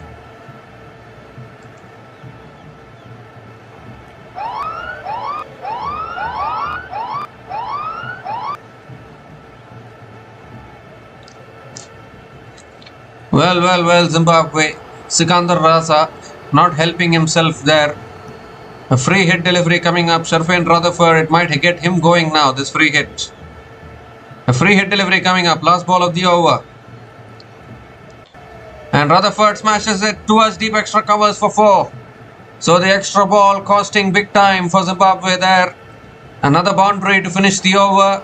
15 runs came from that over from Sikandar Raza. And West Indies are now 194 for 3 after 16 overs.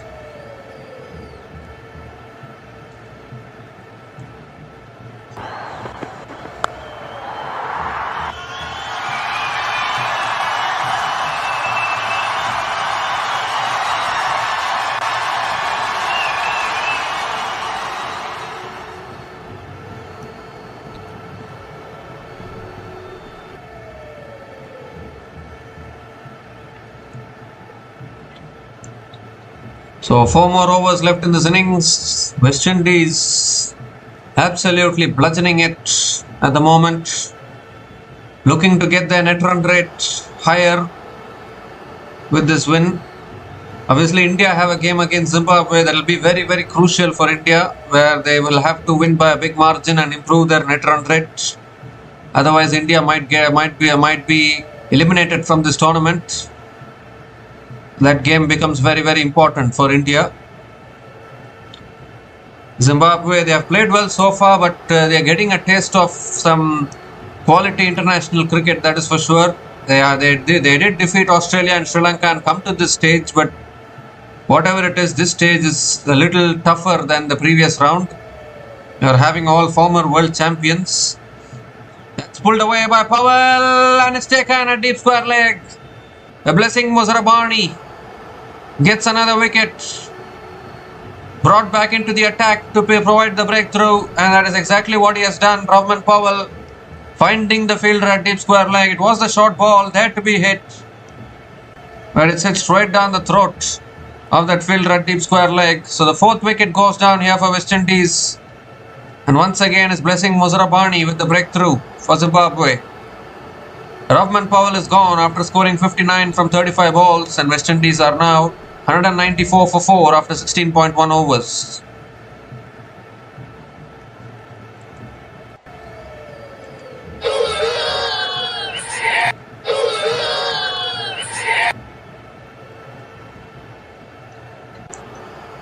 So the batters will keep coming. Romario Shepherd is the new batter to the crease for West Indies.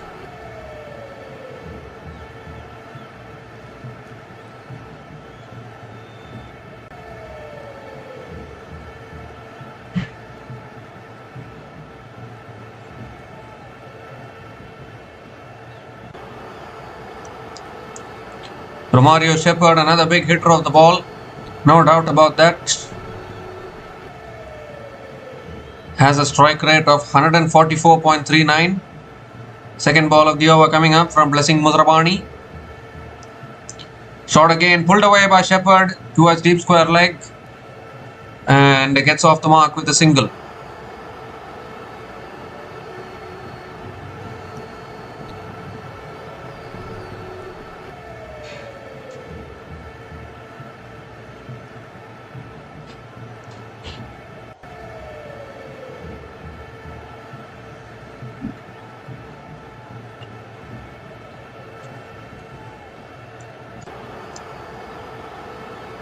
Hetmyer and Rutherford is back on strike. It's the slog phase of this innings. That's driven away again by Rutherford towards deep extra covers and picks up another single.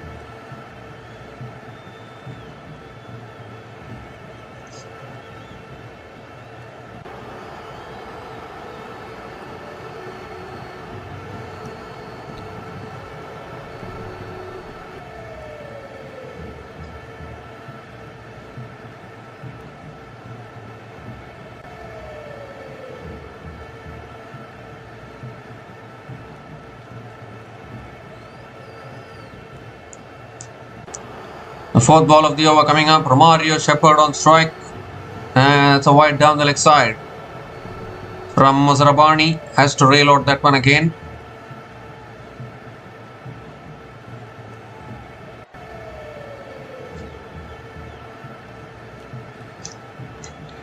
It's a little surprising that Zimbabwe haven't given one over to Ryan Pearl till now. Ryan Pearl has bowled well in this tournament so far. His role is supposed to be an all-rounder this team, but he hasn't bowled even a single over. Sikandar Raza was taken to the cleaners today, has been taken to the cleaners. Run for 52 in his 3 overs. That's guided away by Shepherd towards deep point and picks up another single.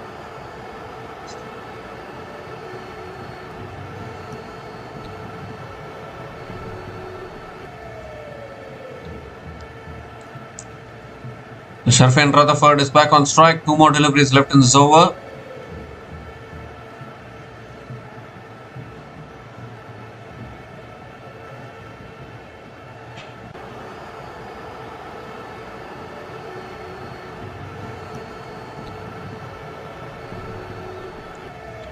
That's cut away by Rutherford and that's 4 more. Too much width on offer from Muzrabani, and Rutherford puts it away. Picks up his second boundary in this innings, and the 200 comes up for West Indies.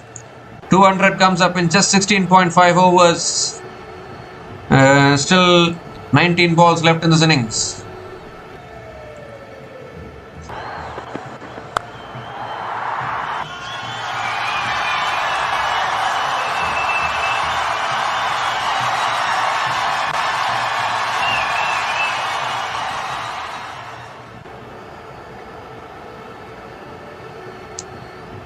So 1 more delivery left in this over. Hetmyer and Rutherford is just starting to accelerate a little bit.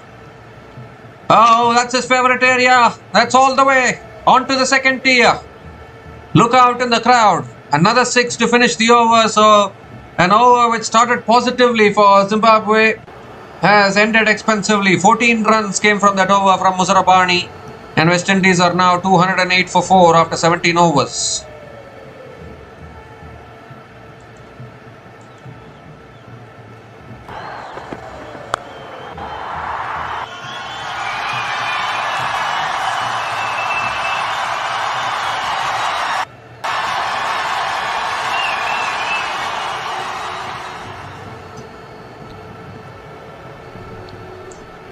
Well, West Indies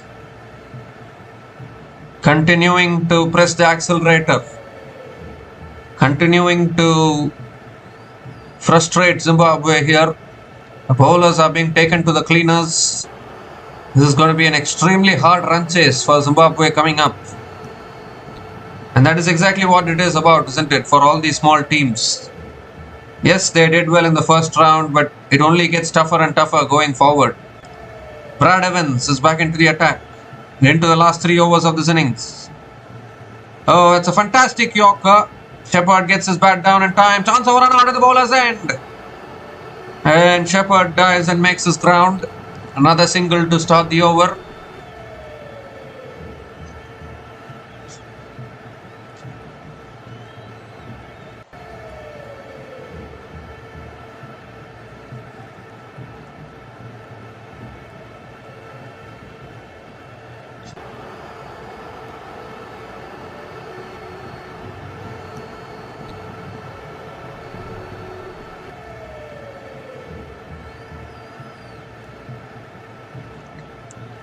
The second ball of the over coming up. Hetmyer and Rutherford is on strike. Evans coming around the wicket. That's cut away again by Rutherford towards deep extra covers and picks up another single.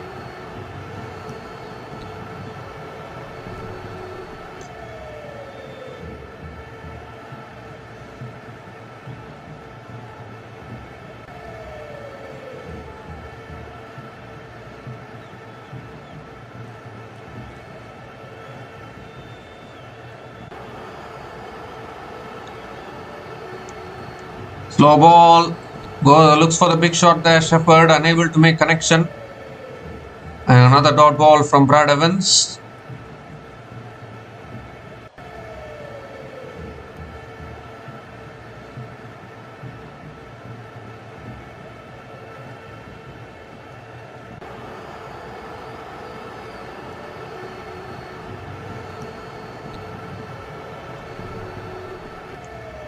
Oh, that's a short ball. Shepherd goes for a pull shot and misses it completely. Back-to-back dot balls from Brad Evans. This is a good over so far. Just 2 runs coming from this over. Still 2 balls left.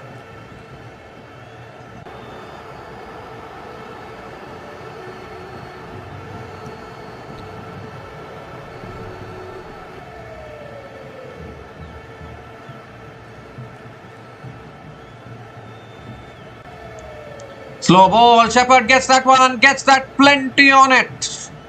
All the way for 6. Pick the slow ball on that occasion. He's a powerful striker of the ball, is Romario Shepherd. And clears the boundary, picks up his first 6 in this innings.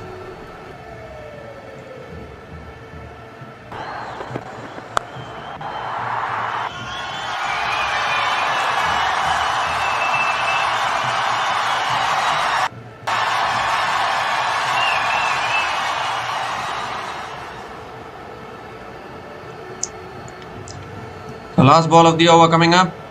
Full again, a little bit of an inside edge. Can't get the single. Another dot ball to finish the over. Good comeback from Brad Evans. The 8 runs came from that over from Brad Evans. And West Indies are now 216 for 4 after 18 overs.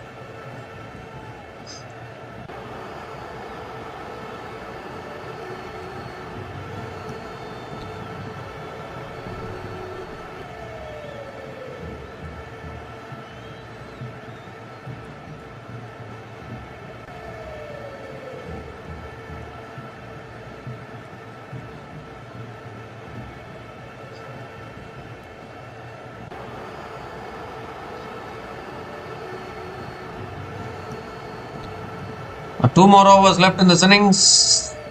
Romario Shepherd hitting a 6 in the previous over. Can they get to 230? We're looking to go to 230, 240 probably. I don't think Zimbabwe, they're going to find it really hard to chase this. Richard and Karawa bowling the penultimate over for Zimbabwe. That's a full delivery driven away by Hetmyer and Rutherford towards deep extra covers and picks up another single to start the over.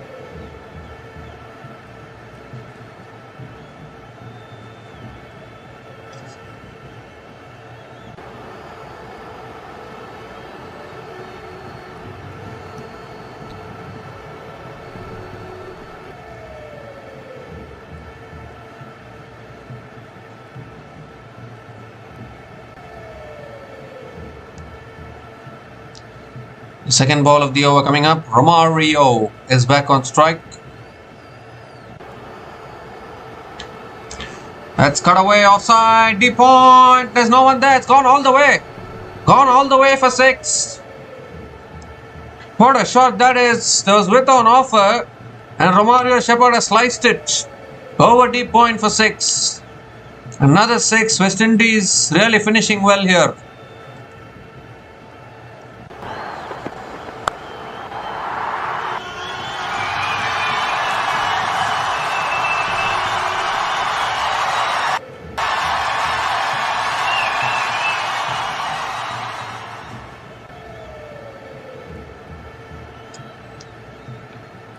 So first time we are seeing a 200 plus score at the Wankhede Stadium in this particular tournament. Finally Wankhede behaving like Wankhede probably. There's still 10 balls left in this innings. Romario Shepherd is really looking dangerous. Coming around the wicket now. But it doesn't make any difference because Shepherd goes over long off all the way for 6. Back-to-back 6s from Shepherd. Again in the slot from Richard and Garava and punished by Romario Shepherd.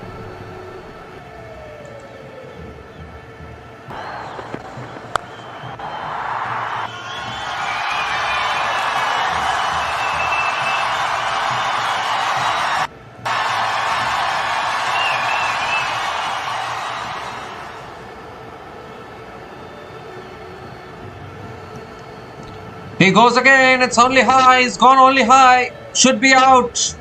Long off, takes the catch, Ryan Bell completes the catch and finally a wicket for Zimbabwe. Broken this partnership, the dangerous Romario Shepherd has to go back. And is Ngarava struggling with cramps or something, I'm not quite sure. But Shepherd has holed out at long off. The 5th wicket goes down for West Indies. A really good catch at long off. And West Indies 5 down now. And Romario Shepherd walking back after scoring 21 runs from 10 balls. And West Indies are now 229 for 5 after 18.4 overs.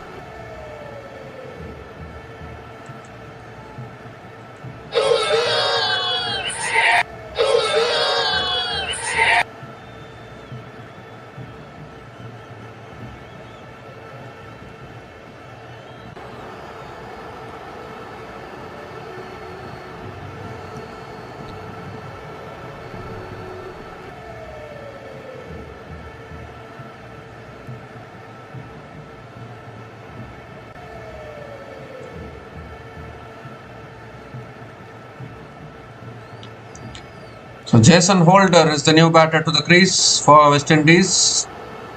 2 more deliveries left in this over.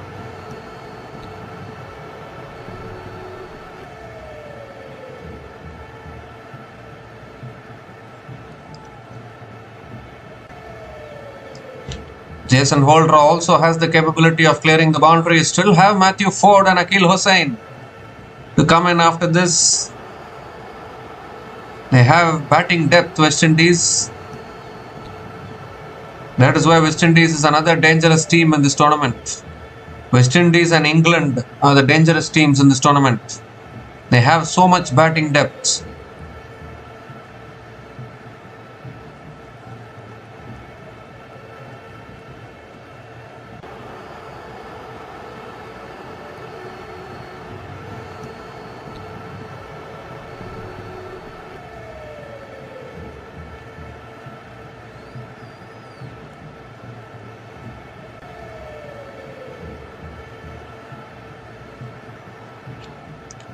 Zimbabwe won the toss and elected to bowl first. They brought it upon themselves. They could have batted first maybe, because you're going to always expect that West Indies will post a big total batting first at this venue. So might as well go for batting first. Zimbabwe themselves could have batted first. And even that would have been tough because you need to post a big score batting first as well. So either way, I think it's been a little tough game for Zimbabwe today. 2 more deliveries left in this over. Jason Holder on strike. That's a short ball pulled away by Holder. It's one bounce to deep mid wicket and Jason Holder gets off the mark with the single. Gotten themselves to 230 now.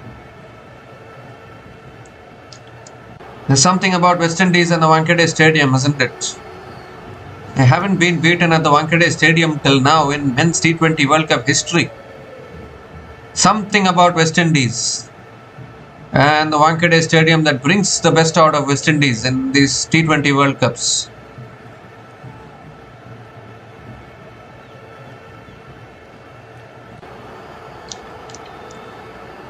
The last ball of the over coming up. Hetmyer and Rutherford is back on strike.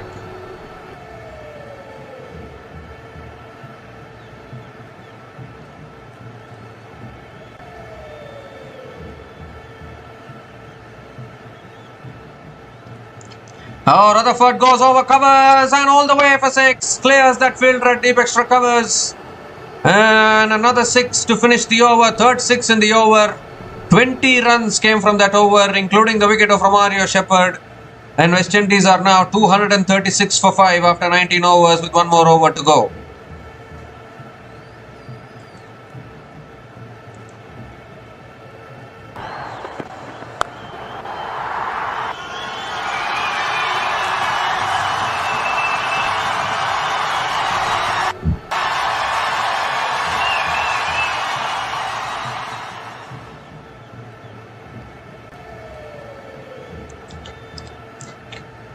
So one more over left in this innings.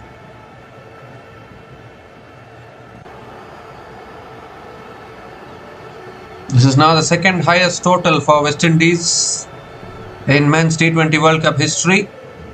Blessing Muzarabani is going to be bowling the last over for Zimbabwe. Can they get to 250 here, West Indies? What a batting performance this has been. Just dealing in sixes. Jason Holder is on strike. Muzarabani at the last over. That's full. He goes down the ground. Straight down the ground for 6. You cannot miss your length at this stage of the innings because these batters are so powerful. Starts the over with the maximum. And they're nearing 250 now, West Indies.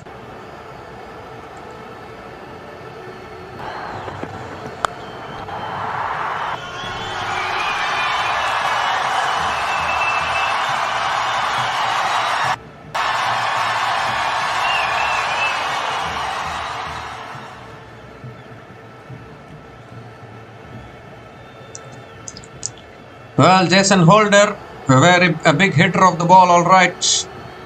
Second ball of the over, goes again. And that's massive. Over deep mid-wicket for another 6.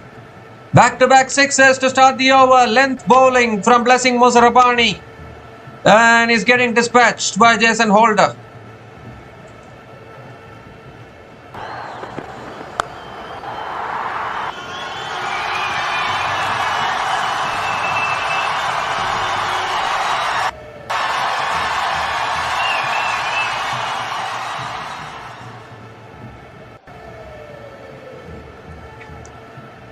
So they've gotten close to 250 now. 4 more deliveries left in this innings.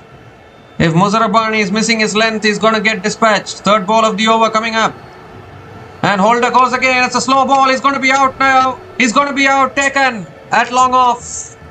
So Muzarabani strikes back. Change of pace working. Why didn't he bowl this slower delivery early on in this over? After conceding 2 sixes, he takes the pace off. Holder getting deceived by the slow ball. And hitting it straight down the throat of long off. So another wicket down for West Indies, who are trying to cross 250 here. Jason Holder has done his part. He's hit 2 sixes, but he has to make the long walk back after scoring 13 runs from 4 balls.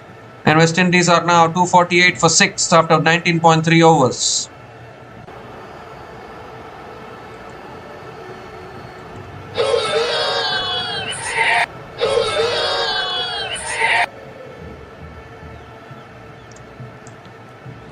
So Matthew Ford is the new batter to the crease for West Indies, and he is also very much capable with the bat.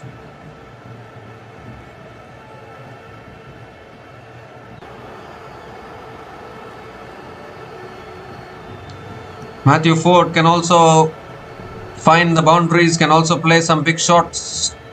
3 more deliveries left in this innings. Blessing Muzarabani striking back.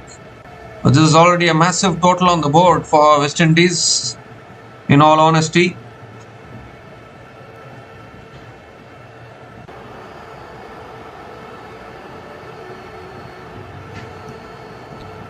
And Matthew Ford, still a youngster, very much capable with the bat. 4th ball of the over coming up.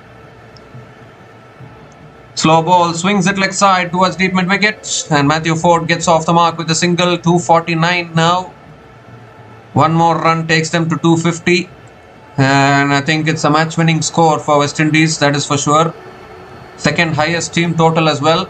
Tell you what, if they can hit 2 sixes here in the last 2 balls, it will be a highest team total ever in men's T20 World Cup history. It will belong to West Indies now. Sri Lanka are holding that record.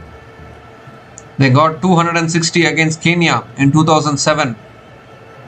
So if West Indies needs to break that record, they need 2 sixes here in these last 2 balls. Hetmyer and Rutherford is on strike. 5th ball of the over coming up.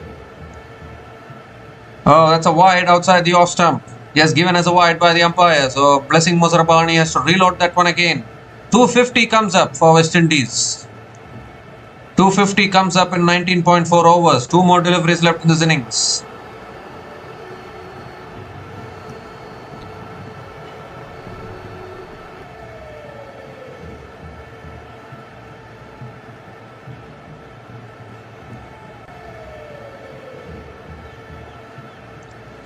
Slow ball, swings and misses. Swings and misses. He's asking for the wide, Hetmyer and Rutherford, but doesn't get it.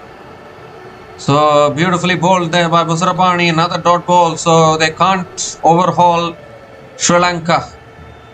They can't overhaul Sri Lanka's 260 posted in 2007 T20 World Cup. That record still remains intact. But West Indies, though, have got the 2nd highest score in men's T20 World Cup history, which is this score of 250 with still 1 more ball to go. The last ball of the innings coming up. Rutherford on strike. And he goes for it. It clears point. That'll run away for 4. A boundary to finish the innings. And 18 runs have come from that last over from Muzarabani, including the wicket of Jason Holder.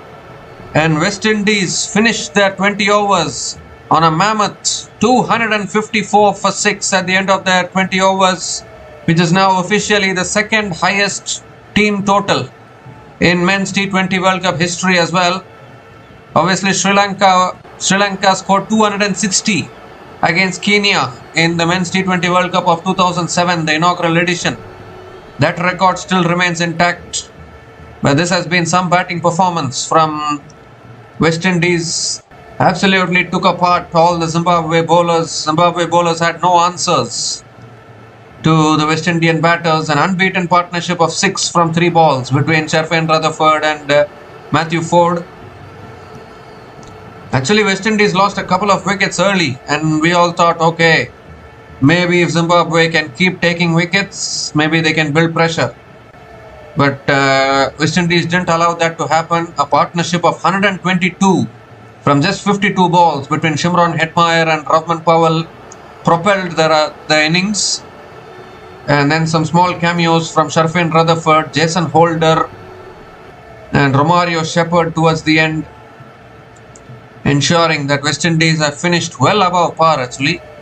Finished with a score of 254 for 6 at the end of their 20 overs. As far as the Zimbabwe bowlers are concerned, unfortunately, they didn't have much answers to West Indies' power hitting. Richard Ngarava picked up 2 for 47 in his 4 overs. Blessing Muzarabani 2 for 42 in his 4 overs. Brad Evans also 1 for 46 in his 4 overs. Graham Creamer, we can say, is the pick of the bowlers today with 1 for 38 in his 4 overs, economy of 9.50. Sikandar Raza couldn't complete his quota but was taken to the cleaners actually, none for 52 in his 3 overs. Dion Myers bowled only 1 over, conceded 19 runs. So obviously A tougher challenge for Zimbabwe in the Super 8, and they have faced a tough lesson, that can be said. So Zimbabwe, when they come out to bat, will need 255 runs to win this match from their full quota of 20 overs. It's going to be an extremely tough run chase for Zimbabwe. We'll be back again shortly to cover the run chase. Until then, please stay tuned.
So hi guys, welcome back to the run chase here. A decent start from Zimbabwe.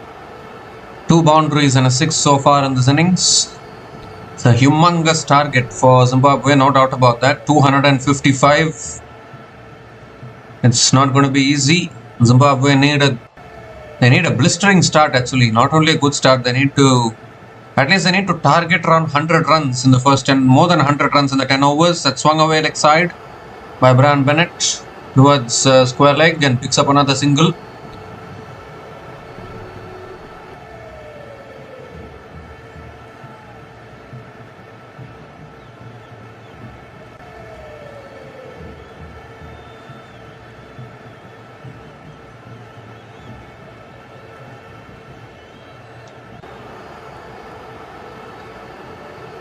I mean, the thing for India is that they still have 2 more matches left, and they can thrash Zimbabwe like what West Indies are doing right now.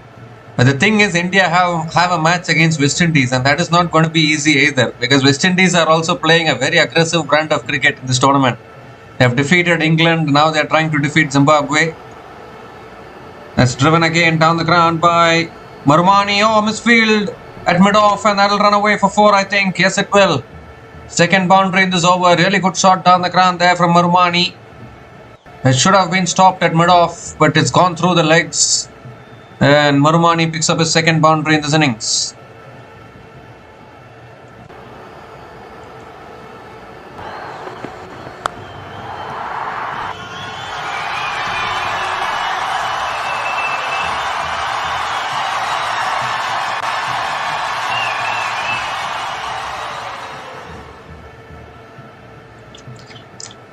That's gone in the air, down to third man, and it's taken, is it? No, yes it is.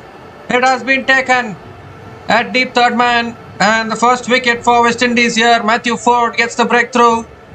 Marumani looking to pull it away leg side, went off the top edge, and a really good catch at deep third man, and that is exactly what West Indies wanted. Early wickets. It's flown off the leading edge down to third man there. And I think Hetmyer is the fielder taking the catch at deep third man. So West Indies, their bowling has really impressed in this tournament, continues to impress. Tadiwanashe Marumani is gone after scoring 14 runs from 8 balls. And Zimbabwe are now 20 for 1 after 2 overs.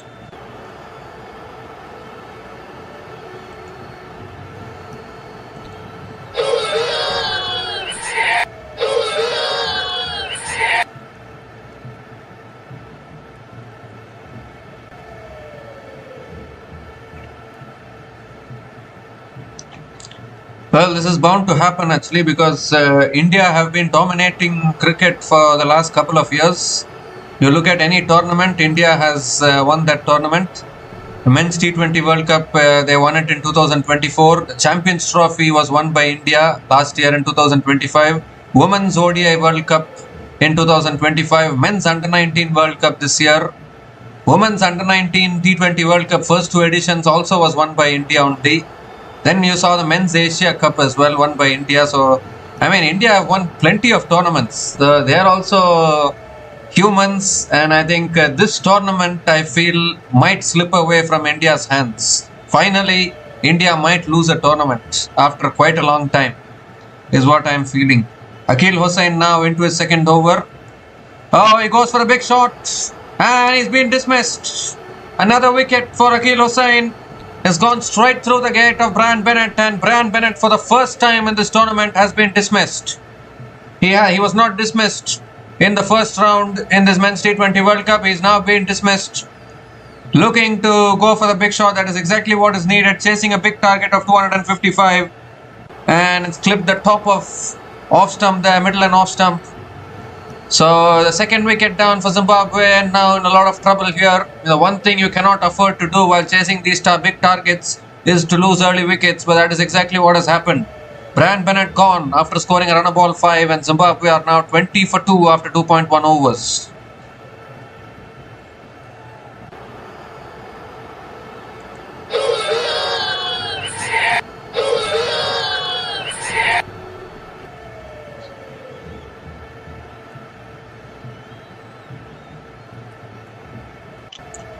So finally, I think we are seeing some other teams playing better than India in an ICC tournament. For the last couple of years at least, it has seemed like India has been rolling over all the oppositions. There has been very less competition. India have always been the best team throughout. And even in this tournament till now, we were all thinking that India are the best team. They are the team to beat. And then South Africa beat them heavily yesterday, and now they are really, they can still beat Zimbabwe like what West Indies are doing today. But the thing is, India still have a game against West Indies. Is a spirited West Indies team who are looking to win another ICC tournament after 2016. It's not going to be easy to defeat this West Indies team. So definitely, I think this particular tournament might not go to India. That is the big news actually. Yes, they have been dominating cricket for the last couple of years, but I think finally we are seeing some other teams coming through in ICC tournaments.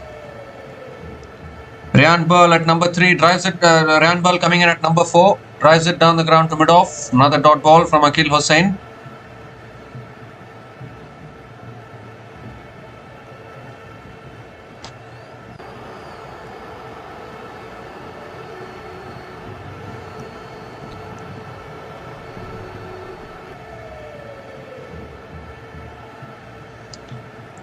The 3 more deliveries left in this over. And ball goes leg side. Fielder takes another catch. Another wicket down. What is happening here, Zimbabwe? Too many wickets going down. Second wicket in the over for Akil Hussain. At least need to reduce the margin of defeat. Otherwise, Zimbabwe's net run rate might take a huge hit. West Indies net run rate might go skyrocketing even above South Africa, I think, if they win this by a big margin. A simple catch at deep mid wicket, and they are falling like 9 pins at the moment. Zimbabwe, third wicket down inside the power play, inside the first 3 overs. And Ryan Ball's promotion to number 4 hasn't worked once again for Zimbabwe. Hasn't worked today. So 3 down now, Zimbabwe. Ryan Ball out for a 3-ball duck. Zimbabwe 20 for 3 after 2.4 overs.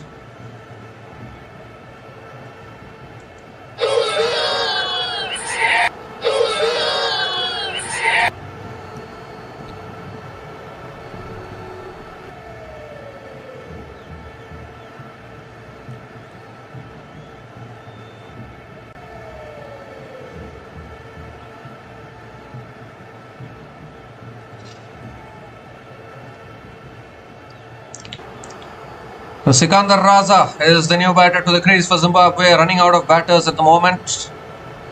Chasing a mammoth target of 255. Already the required run rate has gone up to 13.56. And they've also lost 3 early wickets here. So I think Zimbabwe are going to taste their first defeat today. No doubt about that. Second ball of the over coming up. And that's cut away again by Sikandar Raza straight to point. And another dot ball from Akil Hussain.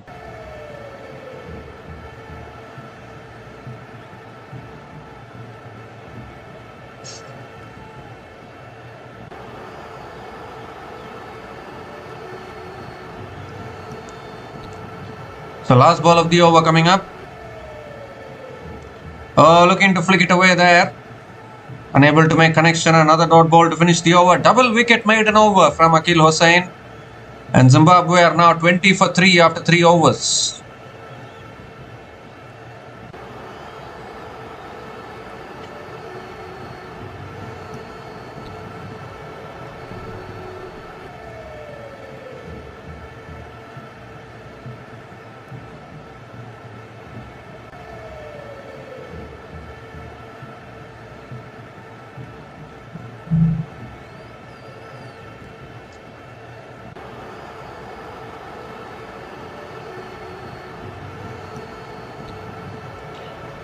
So 17 overs left, 235 more runs needed for Zimbabwe, 2 new batters at the crease, and it's all looking too slim for Zimbabwe here.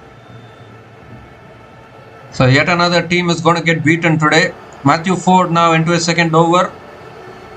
Goes for a drive, misses it there, Dion Myers. Again a dot ball to start the over. So Zimbabwe is staring at their first defeat in this tournament. And by the looks of it, I think West Indies are going to be getting a massive win here. So their net run rate is going to skyrocket somewhere. It's that kind of a tournament where, you know what, teams should win big against Zimbabwe and recover their net run rate. As far as India are concerned, they need to, I think, do the same thing what West Indies are doing now against Zimbabwe. And they'll be playing in Chennai, which will also be a good batting wicket. That's driven beautifully through the covers from Dion Myers and gets off the mark with a boundary. Beautifully driven through the offside there. Too full on that occasion from Matthew Ford, and Myers capitalizes on it.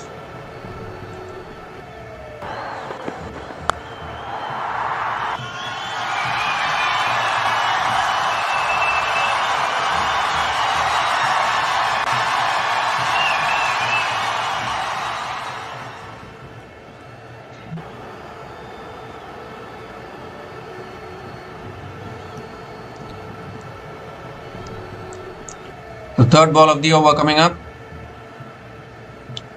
Swings it leg side, inside edge. It's down to deep fine leg. And Dion Myers picks up another single.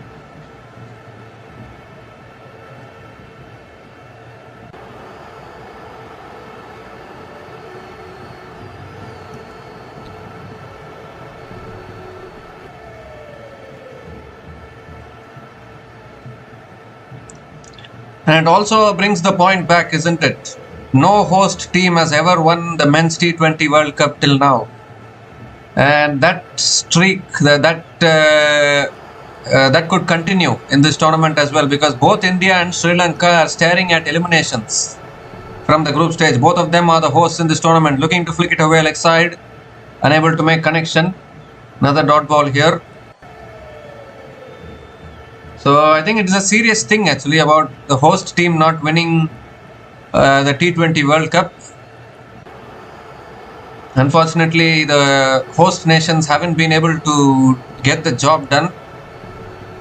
Now maybe India can bounce back in the next T20 World Cup, maybe 2 years later, but they need to focus on what happens in this World Cup first. 2 more deliveries left in this over. Sikandar Raza not yet off the mark. Has defended again towards covers. Another dot ball from Matthew Ford.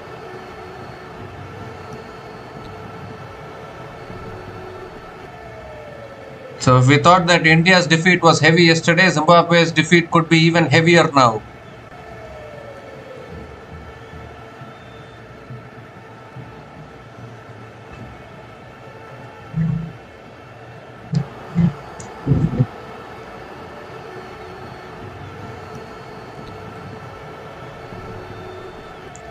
Last ball of the over. Goes for the pull down the ground. Back to the bowler. Another dot ball to finish the over. 5 runs came from that over from Matthew Ford. And Zimbabwe are now 25 for 3 after 4 overs.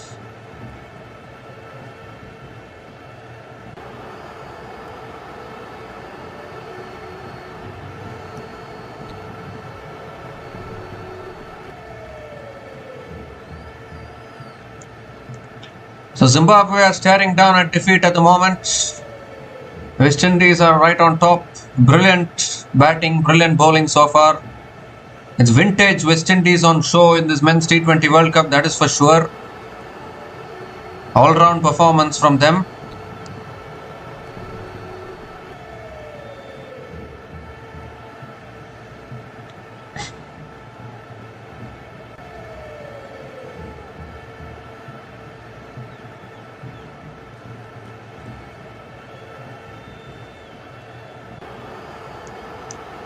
So Akil Hossain now continuing.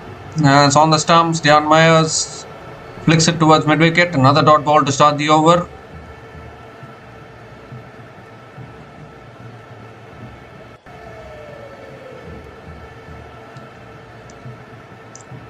Second ball of the over coming up. On the edge, past the slips. And that'll run away for 4 as well. Yes, it will. The second boundary here for Dion Myers. I think it was a little bit of a catching opportunity at slips there, but unable to hold on to it. The second boundary for Dion Myers.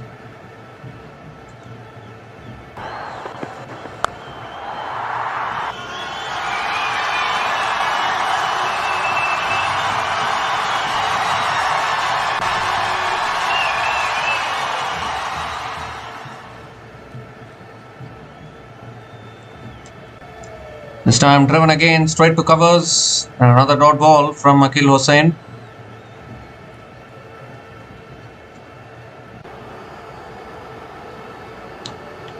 So could this finally be the year where South Africa manages to win a World Cup for their team? Only time will tell. Another quicker ball driven again towards point. Make that another dot ball from Akeal Hosein. Because now with India staring at elimination, if you look at the last couple of World Cups that have taken place, the Women's ODI World Cup of 2025, it was India who defeated South Africa in the final. You look at the Men's T20 World Cup of 2024, again India only defeated South Africa in the final. So I think some South African fans out there will be relieved at India getting eliminated. That's a big shot. That's a huge shot from Dion Myers, all the way for 6 over deep mid wicket. Beautifully picked up the lane, nicely tossed up from Akeal Hosein. And Dion Myers is playing a really good knock here.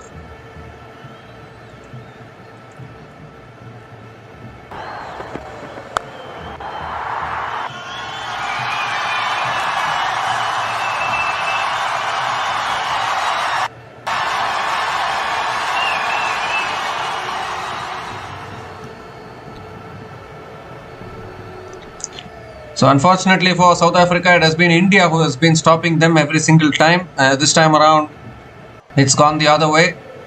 It always happens to every team. If they are facing high moments, they will also go through some low moments as well. It happens even to India and Australia. As we see another single to finish the over.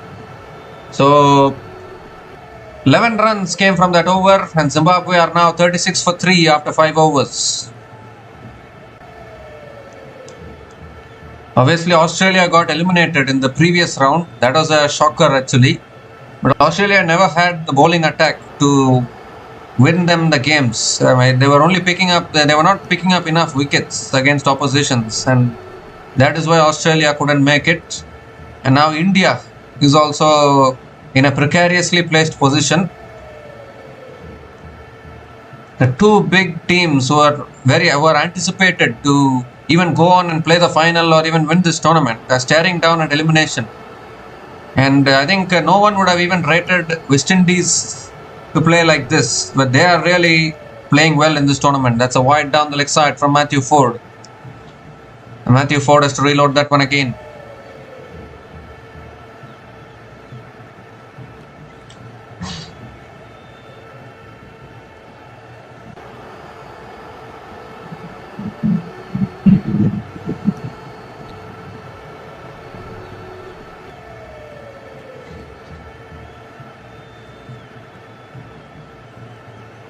Well, there's a saying that what goes around will come around. India saw Australia going out of the competition. They are facing the same situation now. Goes over the top. Dion Myers using his feet all the way for 6 over deep extra covers. Fantastic batting here from Dion Myers.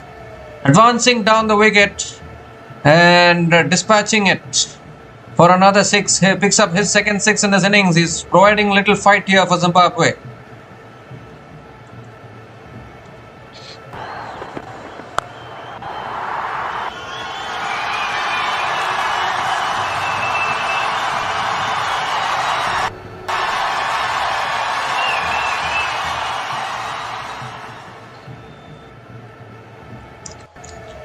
Interesting thing is that Sikandar Raza hasn't even gotten off the mark. This time it's driven again by Dion Myers towards covers and picks up another single.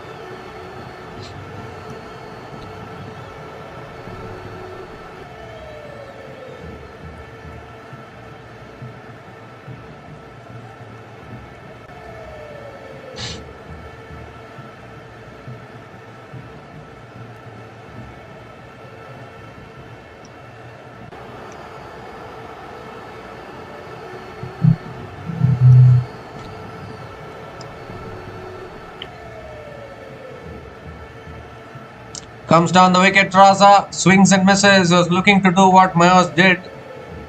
Looking to advance down the wicket and probably clear the boundary, but unable to make connection.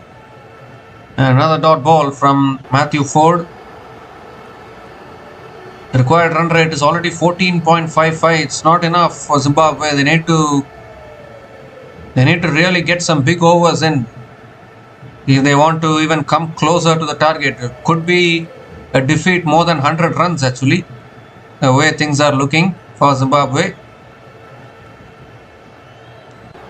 Oh, extra bounce, looking to flick it away, and Raza will get through for a leg by single. Still not off the mark, Sikandar Raza. He has had an off day today. With the ball, conceded 52 runs in his 3 overs and now has faced 7 balls with the bat. Hasn't quite gotten off the mark. Dion Myers is back on strike.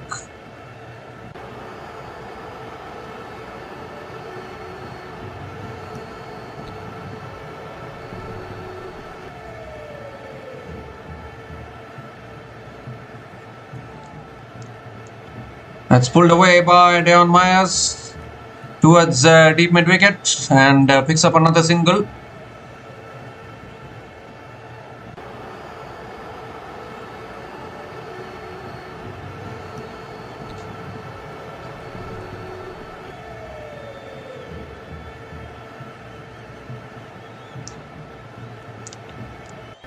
So last ball of the over coming up. Sikandar Raza is back on strike.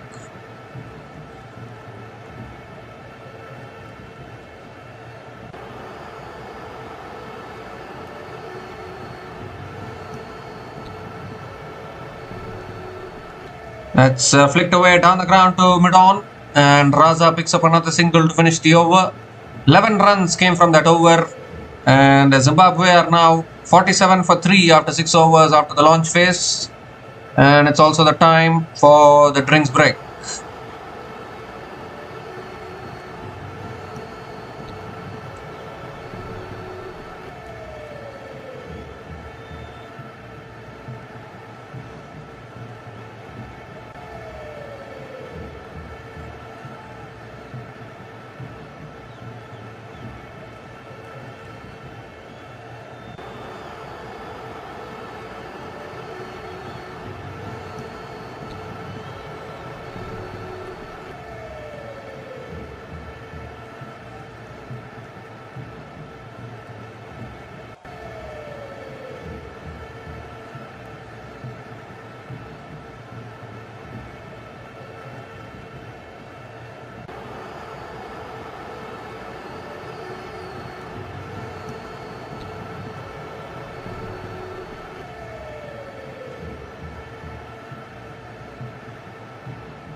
Kodakesh Moti is the new bowler into the attack. It's driven away by Sikandar Raza towards deep extra covers and picks up another single to start the over.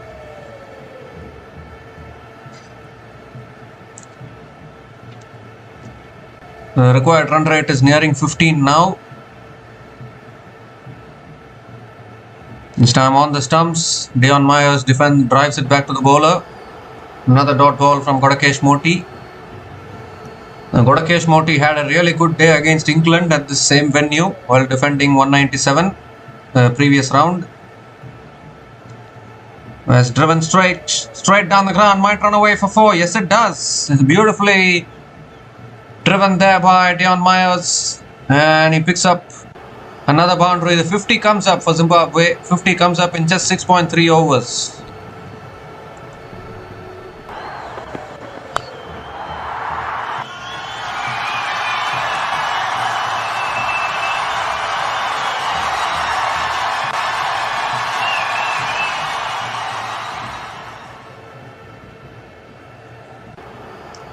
Oh, he's bowled him. He gets his revenge. Conceded the boundary. And then bowls one that spins just a little bit away from the right-hander. And it goes through the defenses of Dion Myers. And another wicket goes down. Number 4 goes down for Zimbabwe. And I told you, Moti has had a really good day against England at this same venue. And he starts off here by picking up his first wicket. And Zimbabwe just falling, continuously losing wickets here. The set batter, Dion Myers, has to make the long walk back after scoring 28 from 15 balls. And Zimbabwe are now 52 for 4 after 6.4 overs.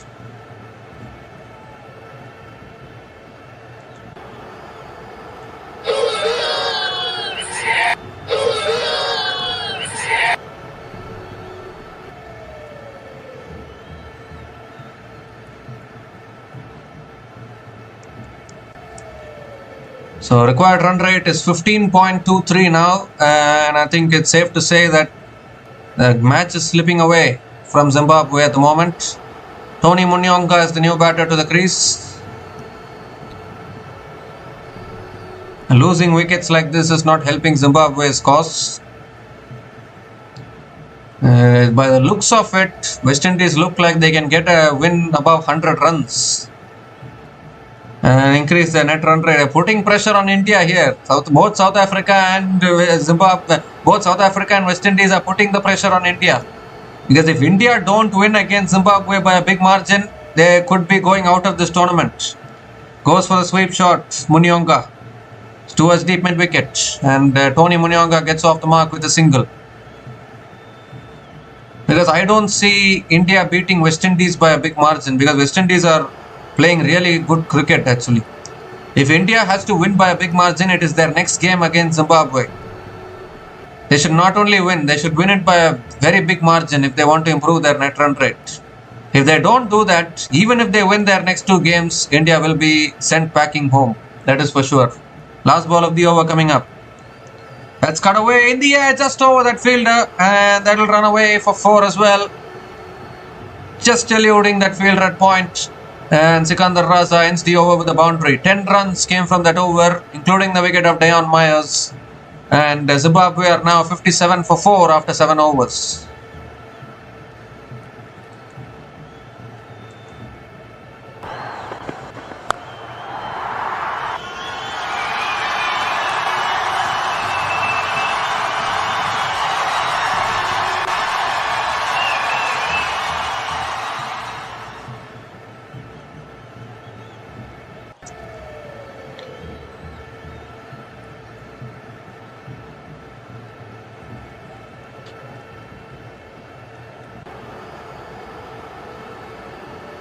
This particular format of the men's T20 World Cup is a little brutal actually to all these top teams, that is for sure. I mean, who would have imagined in their wildest of dreams that Australia won't make it to the Super 8? I don't think anyone would have ever imagined it. Australia getting eliminated in the first round, that was a huge shocker first of all. And now a team that was regarded as invincible in T20 cricket, the team that was regarded as unbeatable in T20 cricket. Team India, they are staring at elimination. Now, that clearly shows how brutal this format of the T20 World Cup can be. One defeat can put you in trouble. One defeat can put you on the brink of elimination.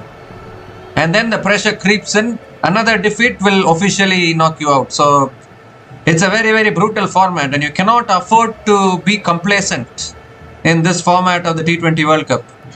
That's flicked away again by Tony Munyonga towards deep mid wicket, and picks up another single.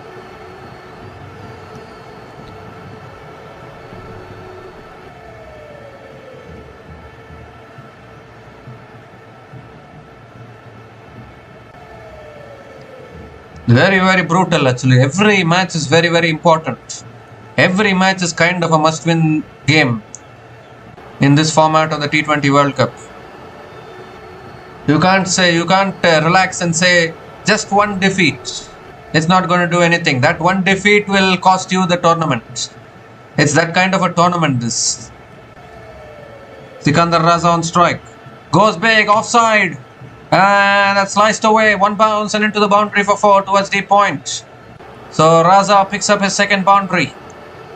Not quite convincing. It flew off the edge. It's gone towards the boundary, towards deep point.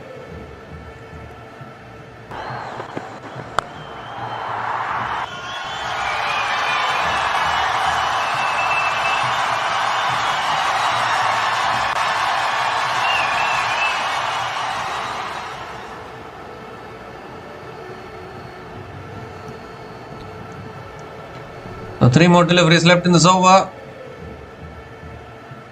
It's flicked away again by Raza towards deep mid wicket and picks up another single. They still have Musakiwa to come in. Brad Evans. And not much batting left actually. This looks like this is the last recognized batting pair for Zimbabwe.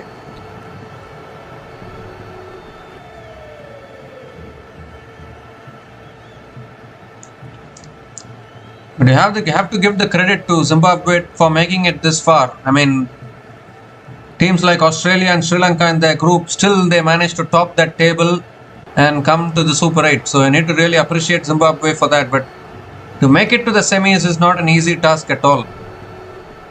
Because as I said, it's very, very brutal. This format of the T20 World Cup is brutal to every team. You have to be openly, you need to admit that it's brutal to every single team. Even teams like India and Australia cannot take things lightly. Obviously in the one day World Cup you have more time. Oh, that beats the outside edge. Another dot ball to finish the over. 8 runs came from that over, and Zimbabwe are now 65 for 4 after 8 overs. The last 2 one-day international World Cups, that is much more flexible for all the teams, and that is maybe that is the reason why India always make it through to the knockouts of the one-day international World Cups, because teams play 9 matches in the group stage, and obviously the top 4 teams will go through to the semi-final, and then it goes on like that. But T20 World Cup is not the same way. You don't play 9 matches in a T20 World Cup. First round you are playing 4 matches against those lower ranked teams, and even those lower ranked associate nations have really given scares to the top teams. And then you come to the Super 8. Super 8 you play 3 matches. You lose 1 match, you get into trouble. So it's a brutal format. So in this kind of a format, if teams take things lightly, then they will surely be sent packing home, because they will be eliminated. That is for sure. Second ball of the over coming up. A quicker delivery punched down the ground by Raza towards long on, and picks up another single.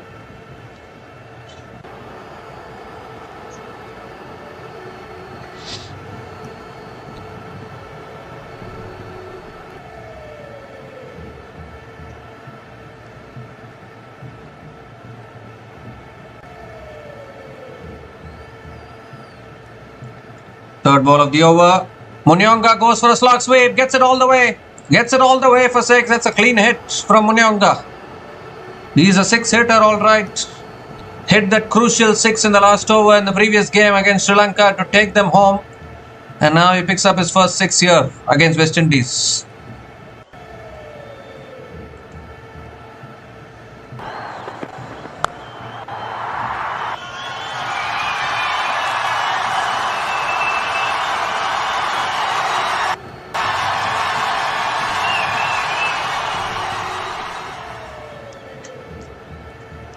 This time it's a full delivery. Munyonga drives it down the ground to long off and picks up another single.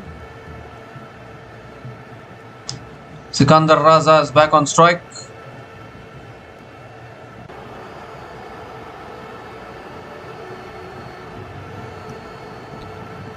This time again driven down the ground by Raza towards long off and another single.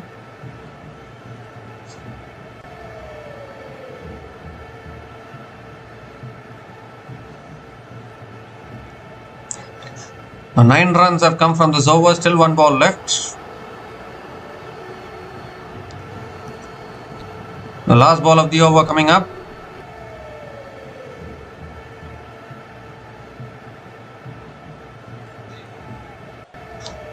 Oh, he goes again. It's high in the air though.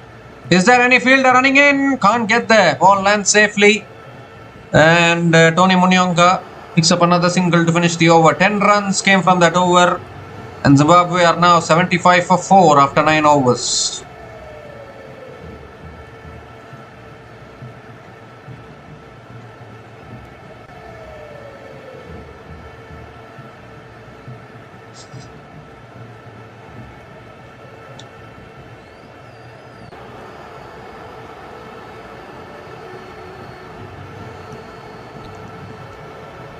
So Shamar Joseph is continuing into his second over.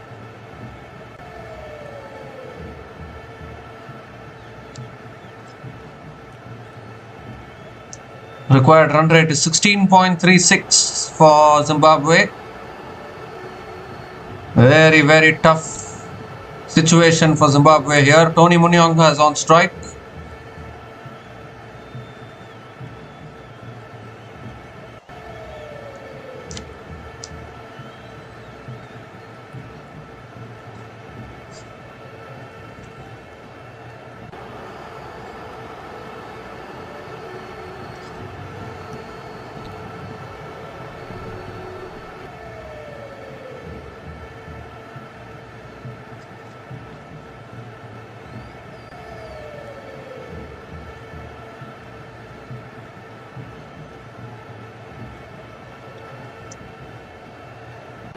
I'm not quite sure what the delay in play is about.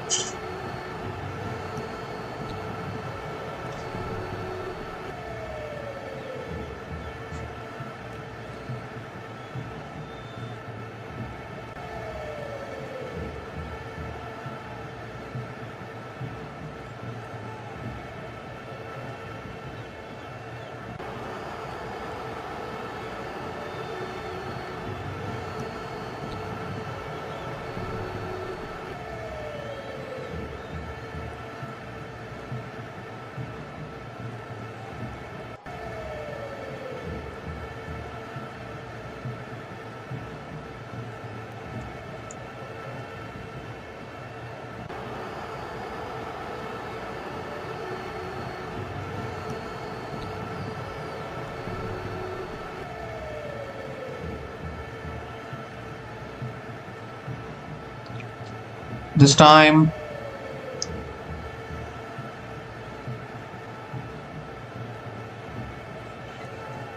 it's played away by Munyonga towards third man and picks up another single to start the over. Raza is back on strike.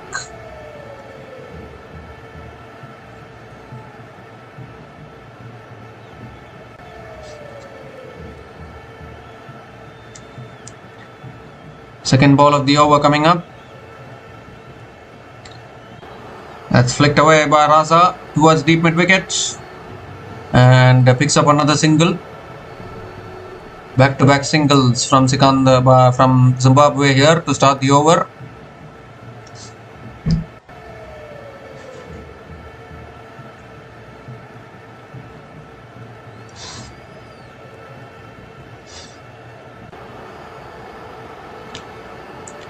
Tony Munyonga is back on strike. Third ball of the over coming up.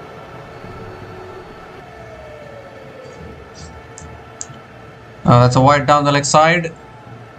Given as a wide by the umpire. So Shamar Joseph has to reload that one again.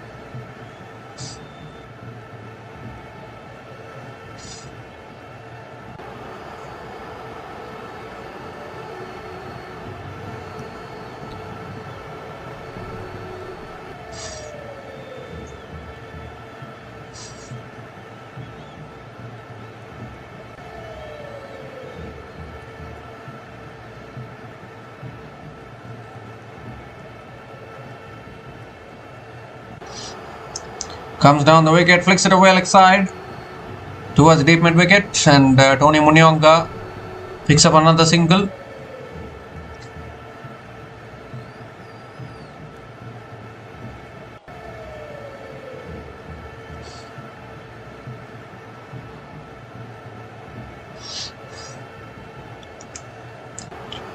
Sikandar Raza is back on strike.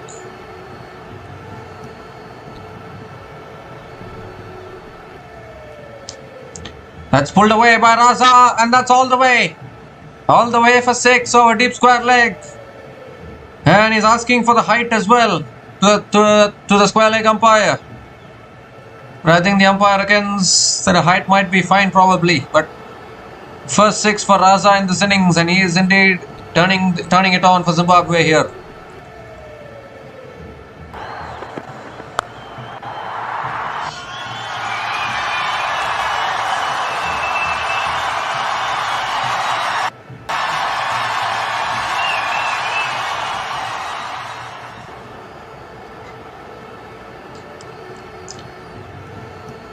That's flicked away again by Raza towards deep square leg and picks up another single.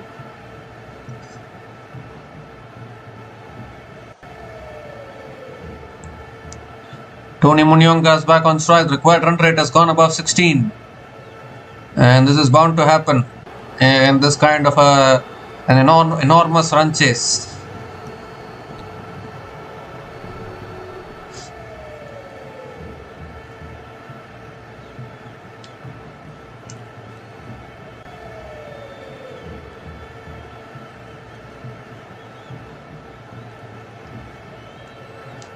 The last ball of the over coming up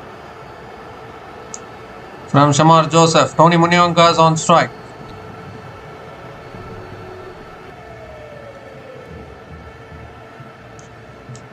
Oh, gives himself room, drives it towards covers, and Munyonga picks up another single to finish the over. 12 runs came from that over, and Zimbabwe are now 87 for 4 after 10 overs at the halfway mark of this innings.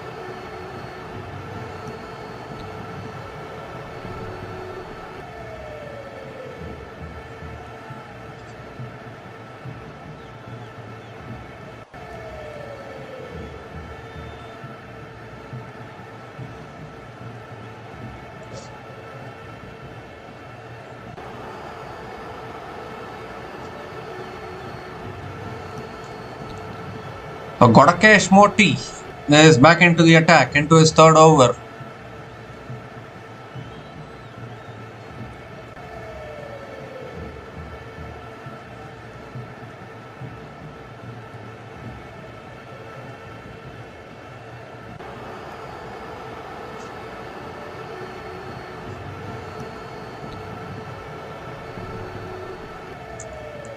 Tony Munyonga on strike. Goes for a sweep, Munyonga. One bounce to deep mid wicket and picks up another single to start the over.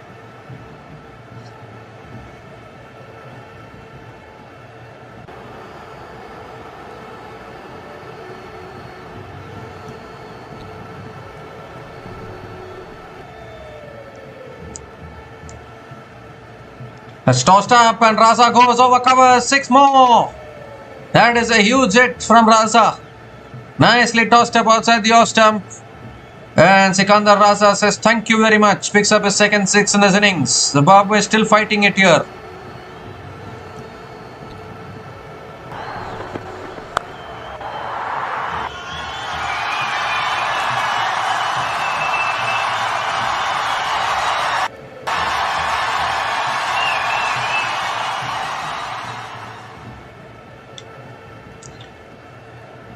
161 needed from 58 balls. It's only possible in stick cricket. If anyone has played stick cricket, oh, he's bowled him! He's bowled him. That could be the match right there for West Indies, I think. Has gone through the defense of Sikandar Raza. So a 6 followed by a wicket. Kodakesh Morty has probably got the match right there, I think. Because that was the wicket which West Indies wanted. I think it went straight through with the arm. Raza playing down the wrong line and ball hitting the top of off stump. So half the side dismissed now for Zimbabwe. Sikandar Raza tried his best, but just too much to do in this run chase. Sikandar Raza has gone after scoring 27 from 20 balls, and Zimbabwe are now 94 for 5 after 10.3 overs.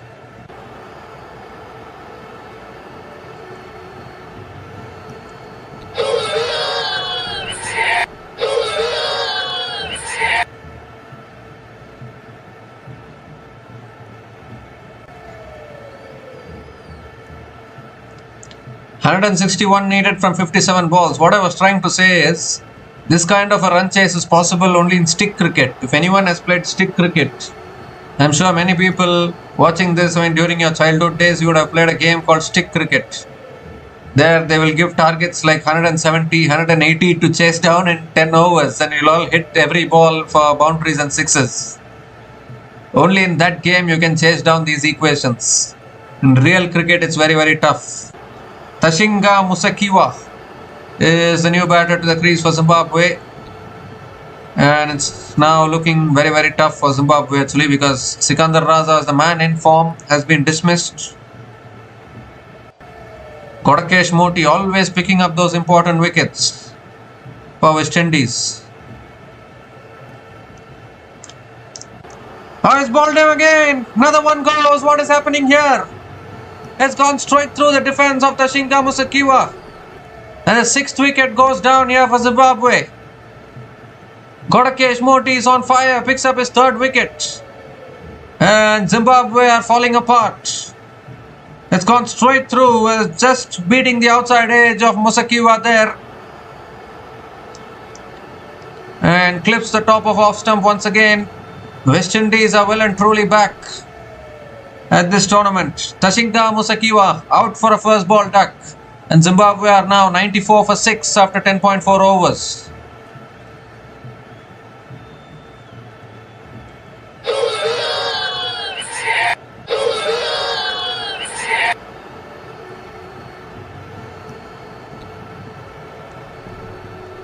Well, Kodakesh Morty is on a hat-trick now. Brad Evans is the new batter to the crease for Zimbabwe.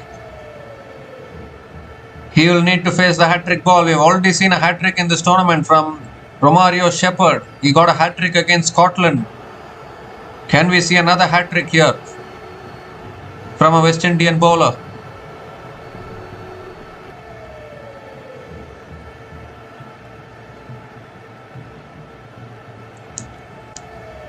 So Zimbabwe are going down here, no doubt about that. It looks like a lost cause now. Too many wickets going down. Only 4 more wickets in hand. Hat-trick ball coming up from Kodakesh Morty. Can he get it?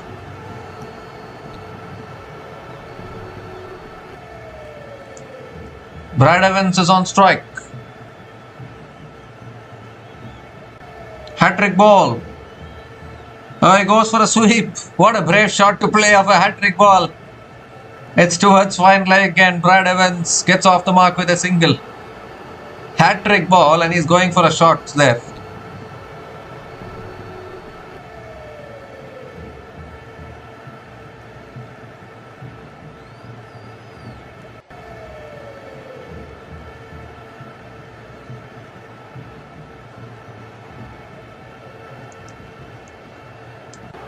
The last ball of the over coming up.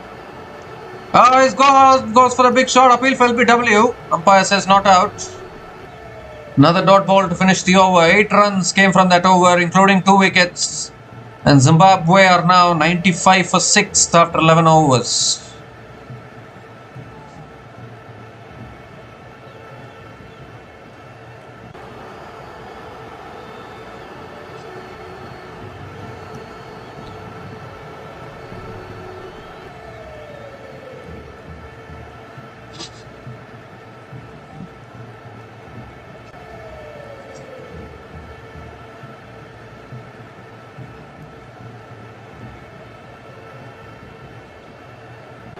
So Jason Holder is the new bowler into the attack now for West Indies.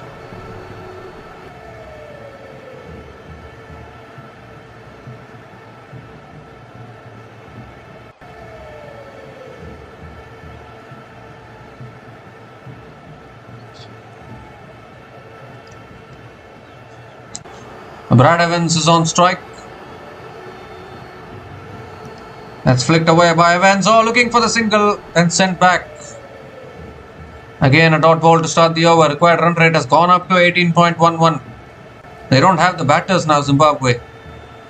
Tony Munyonga is the last recognized batter at the crease. So it's a little tough here for Zimbabwe.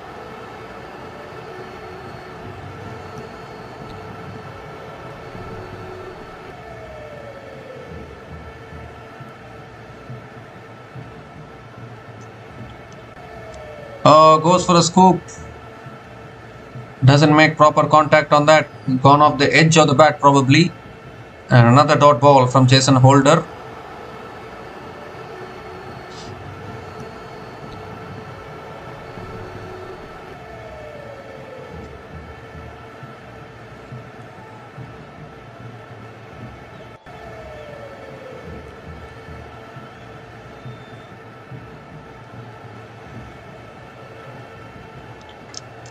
This time driven again down the ground by Brad Evans and picks up another single.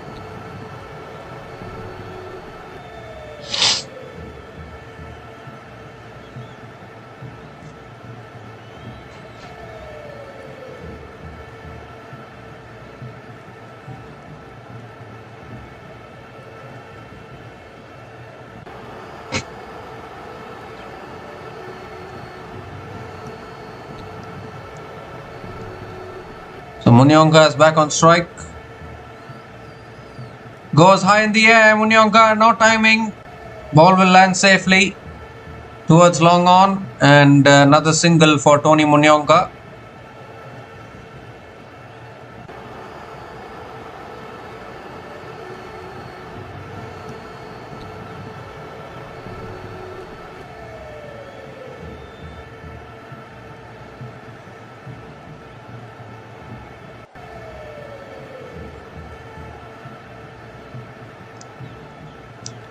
Two more deliveries left in this over. That's flicked away. Pass fine leg. That's four more. Straying onto the pads. Jason Holder. And all Brad Evans had to do was get bad on it. Raced away to the boundary. 100 comes up for Zimbabwe. 100 comes up in 11.5 overs. Evans with the boundary.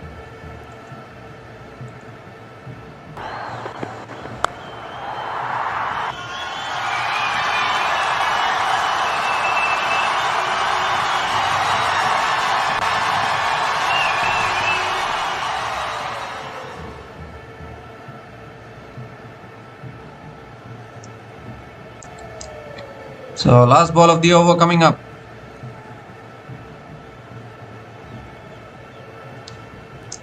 Oh, goes for the pull and misses it. Another dot ball to finish the over.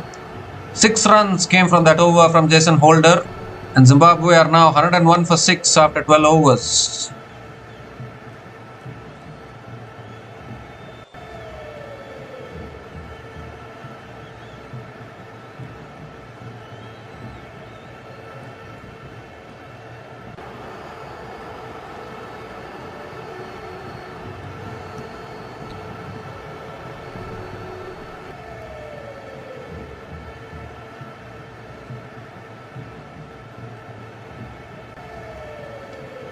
Godakesh Moti is continuing into his last over.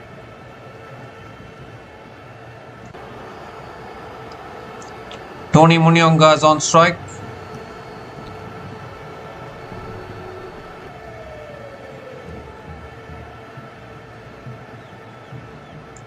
Oh, he goes for the big shot, swings and misses.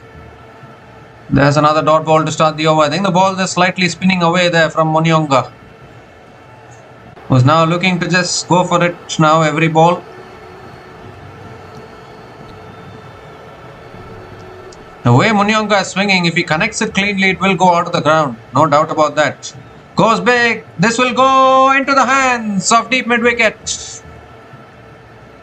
A very important catch there at deep mid wicket, and that is the game, I think, for West Indies right there. Tony Munyonga has hauled out. Moti picks up his 4th wicket, and Zimbabwe probably the last nail in the coffin as far as this run chase is concerned. He had no other option. Tony Munyonga had to go for the big shots and send it straight down the throat of deep mid wicket. So Tony Munyonga has gone after scoring 14 runs from 16 balls. Moti picks up his 4th wicket. Zimbabwe are now 101 for 7 after 12.2 overs.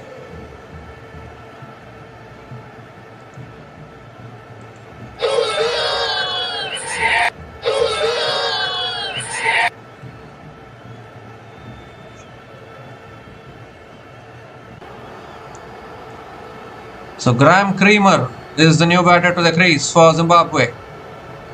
Down to the tail now.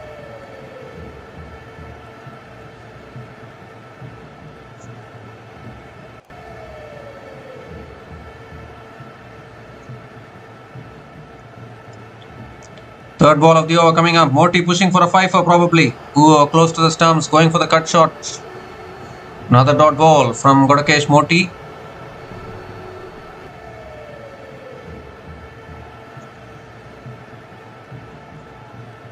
Well, Zimbabwe going at a run rate of 8.08, and the thing is they have lost 7 wickets. That's an appeal for LBW. Umpire says not out.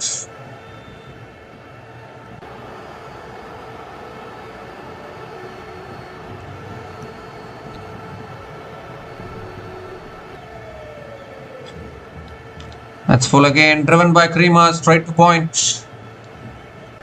Another dot ball here, could be a wicket maiden, in all honesty.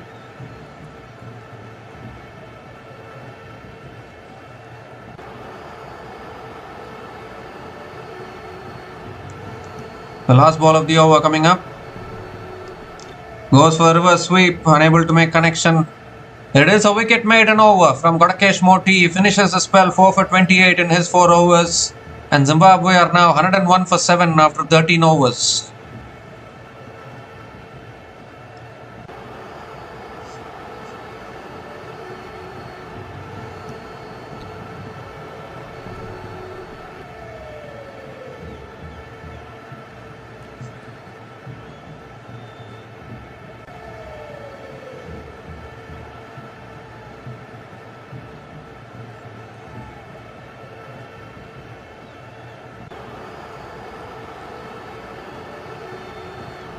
So Godakesh Moti, an outstanding spell from him.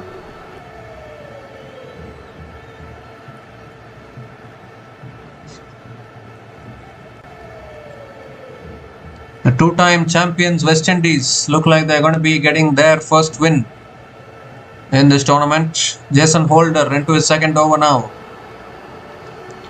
And Brad Evans drives it away towards deep extra covers and picks up another single to start the over.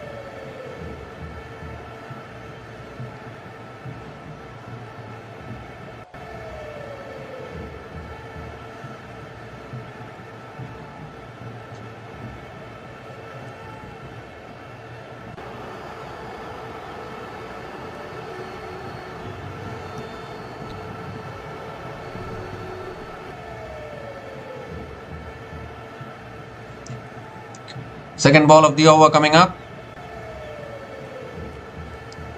That's driven again back to the bowler. Another dot ball from Jason Holder.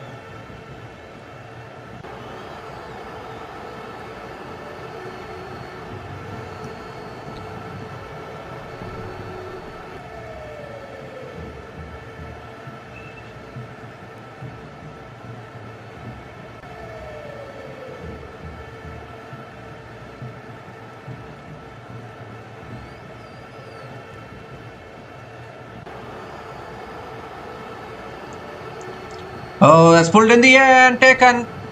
Caught and bowled from Jason Holder. And another one bites the dust for Zimbabwe.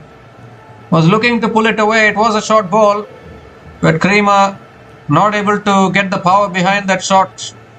Only miscuing it Straight back at Jason Holder. Terrific catch, actually a one-handed catch from Jason Holder off his own bowling. And it only gets from bad to worse for Zimbabwe here. Holder picks up his first wicket as well. Zimbabwe 8 down now. Graham Creamer out for a 6-ball duck. And Zimbabwe are now 102 for 8 after 13.3 overs.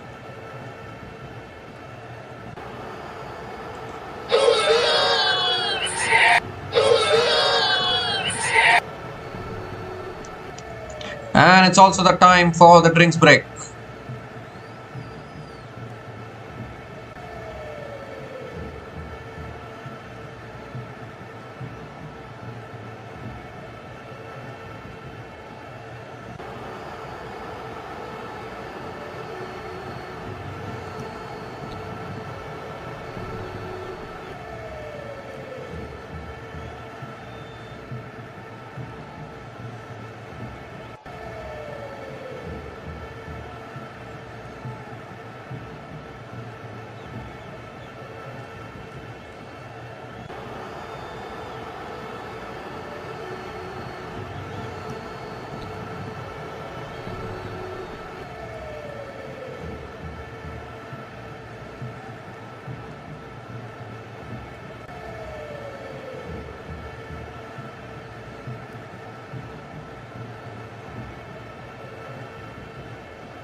So we come to the end of the drinks break, and Blessing Musrabani is the new batter to the crease for Zimbabwe. West Indies 2 wickets away from winning this game. It's been a comprehensive performance from them. With the bat, now with the ball, completely outplaying Zimbabwe in all 3 departments. It's a wake-up call for Zimbabwe, actually, first defeat for them in this tournament. They played really well in the first round, in all honesty, but against some high-quality oppositions, particularly 2-time champions, West Indies, it was not going to be easy. That's defended by Musrabani towards point. Another dot ball from Holder. West Indies are obviously the joint most successful team in this men's T20 World Cup history. India, England and West Indies have won the men's T20 World Cup twice each. So West Indies are a formidable team as far as this particular format is concerned. So it was always going to be tough for Zimbabwe. That's a Yorker, and Musrabani hits it down the ground to mid-off. Another dot ball to finish. No, still one more delivery left in this over.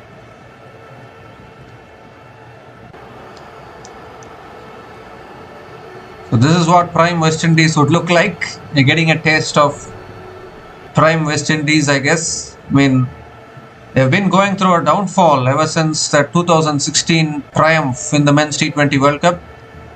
Maybe this is the best version that we are seeing. It's flicked away towards square leg. Another dot ball to finish the over. So just one run came from that over, including the wicket of Graham Creamer.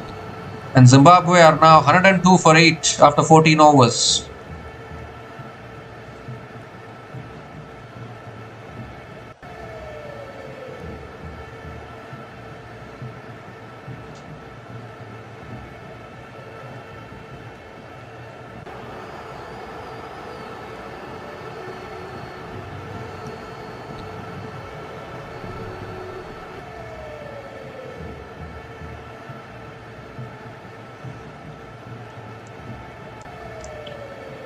So Akil Hossain is back into the attack into his last over. Brad Evans is on strike.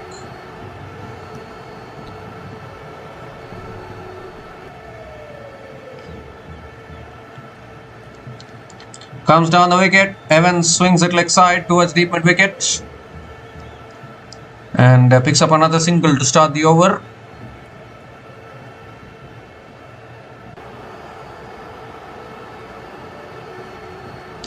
Blessing Muzarabani is back on strike.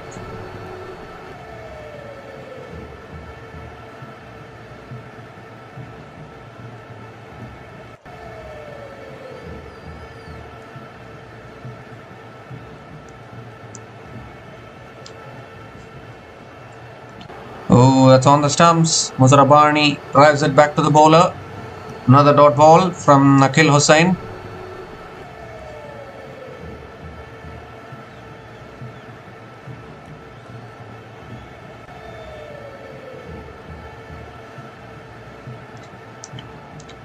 Goes big, high up in the air. Is there any fielder coming underneath it? Yes, taken at mid wicket. Another one falls for Zimbabwe. Akil Hossain strikes again. And number 9 goes down for Zimbabwe. Just one more wicket left. Blessing Muzarabani just looked to go big there. Only skying it up in the air. Only got the height, didn't get the distance. A comfortable catch at mid wicket, and West Indies looking to complete the deal here, looking to seal the deal.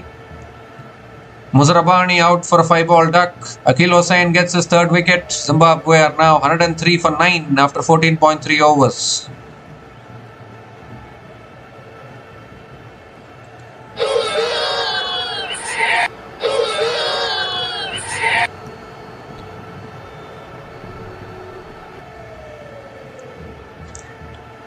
So just one more wicket left now, and looks like West Indies are going to get a massive victory here.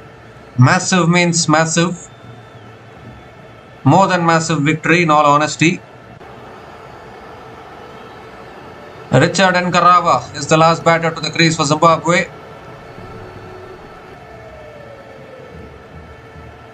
So from yesterday we are seeing all these chasing teams fold like a pack of cards actually. I don't know what is it with the chasing teams that is not going right. We saw Sri Lanka yesterday chasing a target of 147. They folded up for 95. And then India couldn't chase down 188. They folded up for 111 runs. And now Zimbabwe again here 103 for 9. So I think batting first has become the norm now. You need to win the toss and bat first, it seems. Even at these venues, because chasing is becoming increasingly harder.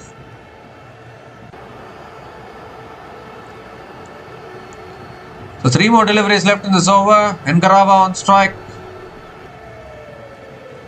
And that's driven by Ngarava towards covers. And another dot ball from Akil Hossain.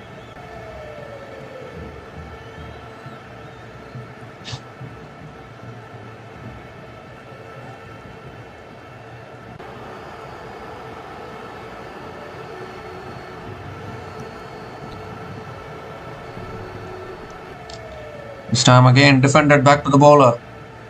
Another dot ball from Akil Hossain. So just 1 run coming from this over, including the wicket of Blessing Muzarabani.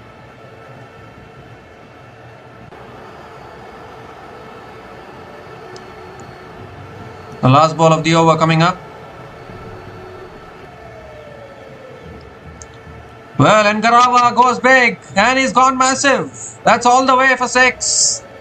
He can hit a long ball, Richard Ngarava, using his feet and depositing it over deep mid-wicket for a maximum to finish that over. 7 runs came from that over, including the wicket of Blessing Muzarabani. And Zimbabwe are now 109 for 9 after 15 overs.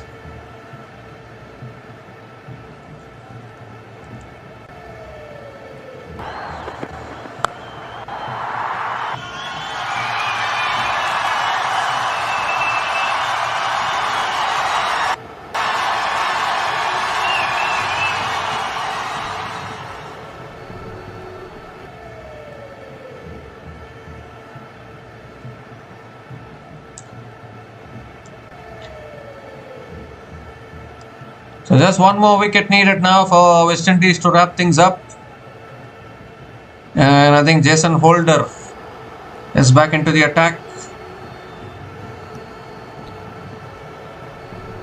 Required run rate is 29.20, if you don't mind.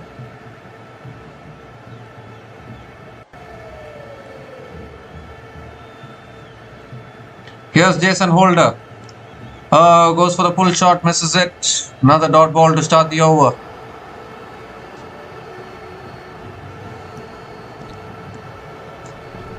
So the West Indies are going to continue their unbeaten run in this tournament. It looks like only two more teams are going to remain unbeaten after this game in this tournament. One team, of course, is South Africa, who are going really strong as well. Have been unbeaten in this tournament, and now West Indies as well, continuing their unbeaten run by winning this game. That's a wide down the leg side from Holder. Has to reload that one again, where the required run rate has gone up to 30 now.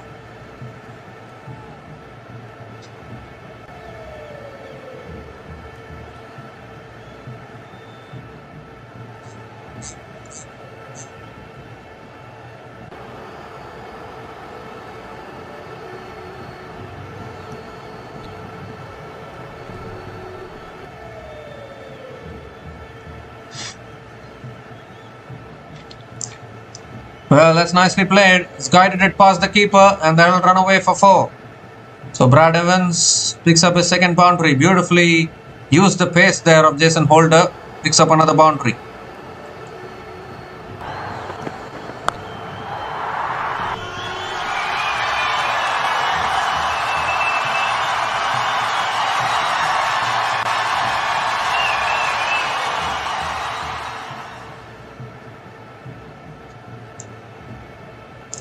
Well, that's short and that's dispatched. That's all the way.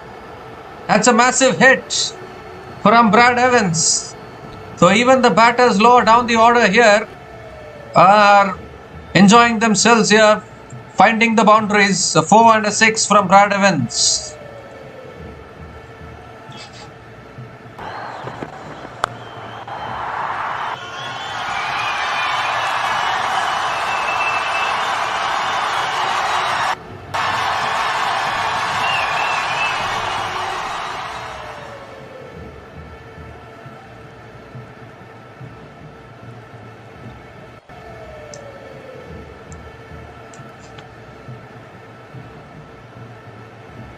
Here comes Jason Holder again.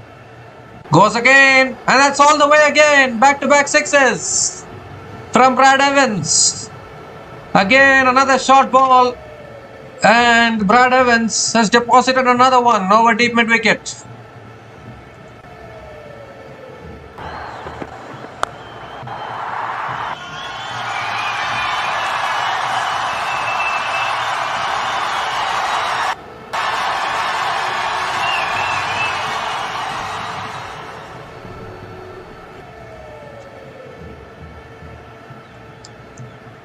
"17 runs from this over."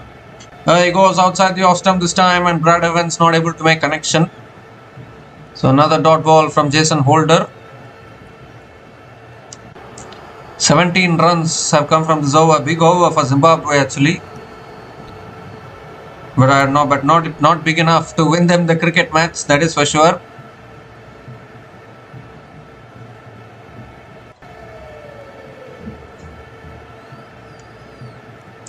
The last ball of the over coming up. Goes for the pull again. It's towards deep mid-wicket. And Brad Evans picks up another single to finish the over. 18 runs came from that over from Jason Holder. And Zimbabwe are now 127 for 9 after 16 overs.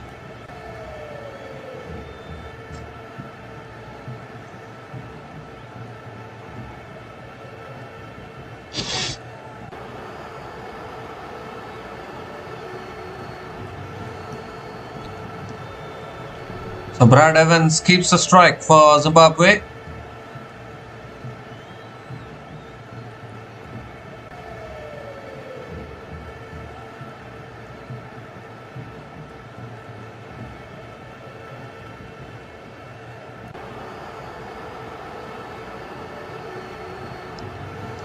So Shamar Joseph is back into the attack now.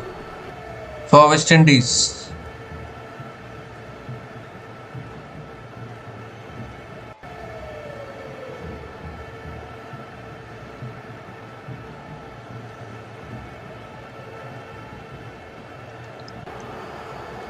Brad Evans is on strike.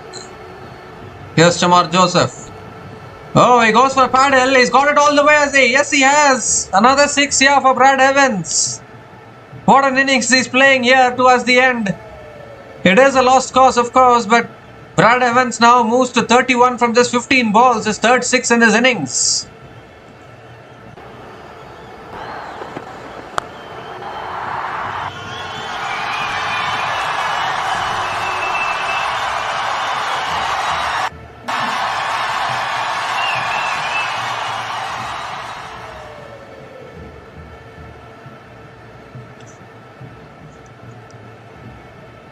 Second ball of the over coming up. That's a full delivery inside edge. No one want to take the single. It's gone to deep fine leg, but they are not taking the single. Another dot ball here. Brad Evans has scored 31 from just 16 balls. To provide some encouragement to Zimbabwe that they have batting lower down the order like this.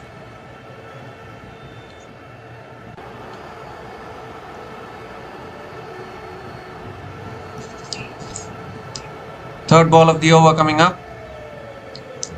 It's flicked away by Brad Evans towards the deep fine leg. Doesn't take the single again. So it is another dot ball from Shamar Joseph.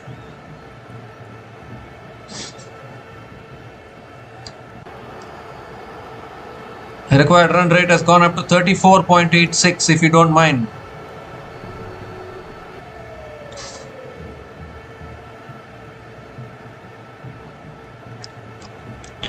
Brad Evans wants to take it upon himself to find the boundaries. That's flicked away again down to deep fine leg. Sent back again. Doesn't take the single. I don't know why they're not taking the singles here. It's another dot ball. So 6 followed by 3 dot balls here.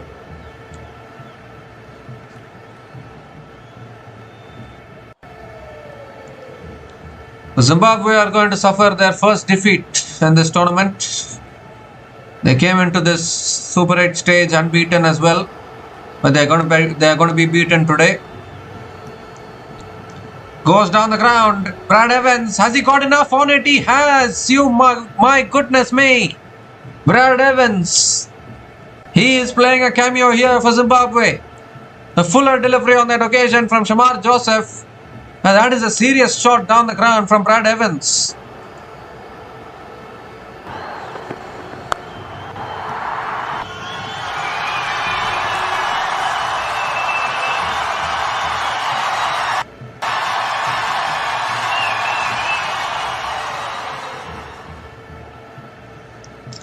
Well, that's uppercut, and it's all the way as well. What an over this is for Zimbabwe. 3 sixes in the over. 18 runs came from that over from Shamar Joseph, and Zimbabwe are now 145 for 9 after 17 overs.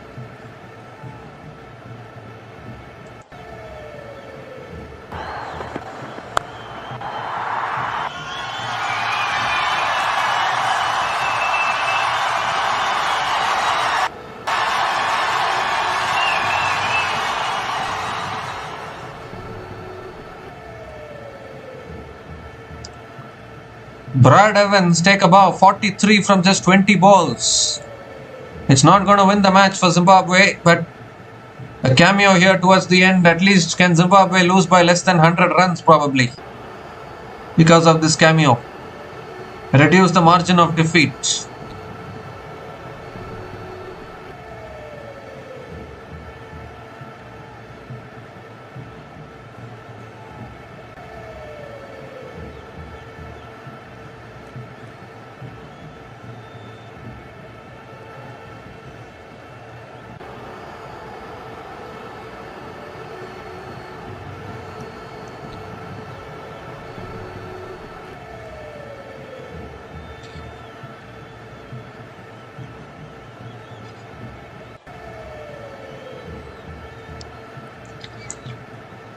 So Zimbabwe now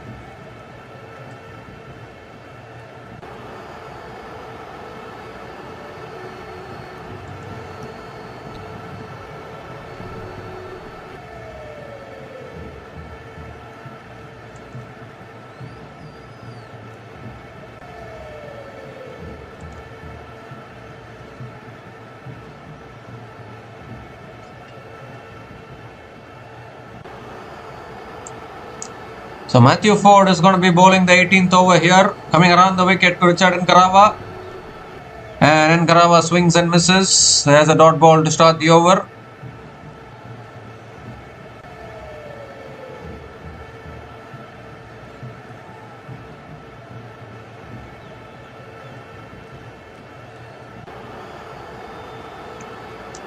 So Richard Ngarava looking to match Brad Evans in terms of finding the boundaries here.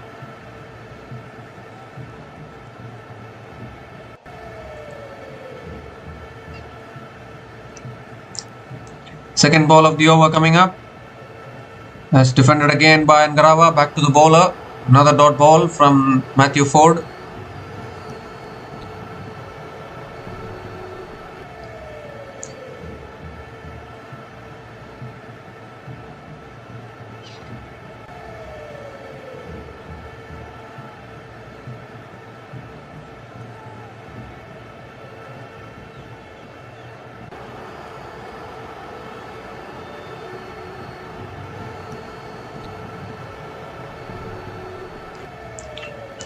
The third ball of the over coming up.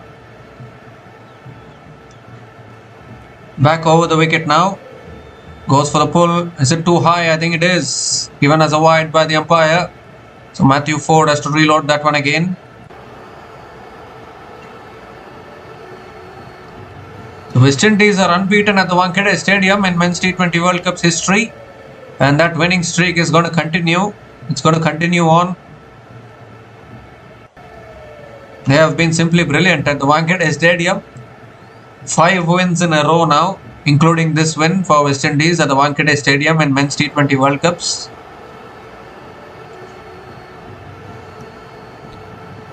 Two wins in 2016. 2 wins in this, the third win coming here in this tournament. That's an inside edge towards deep mid wicket, and Richard Ngarava picks up another single.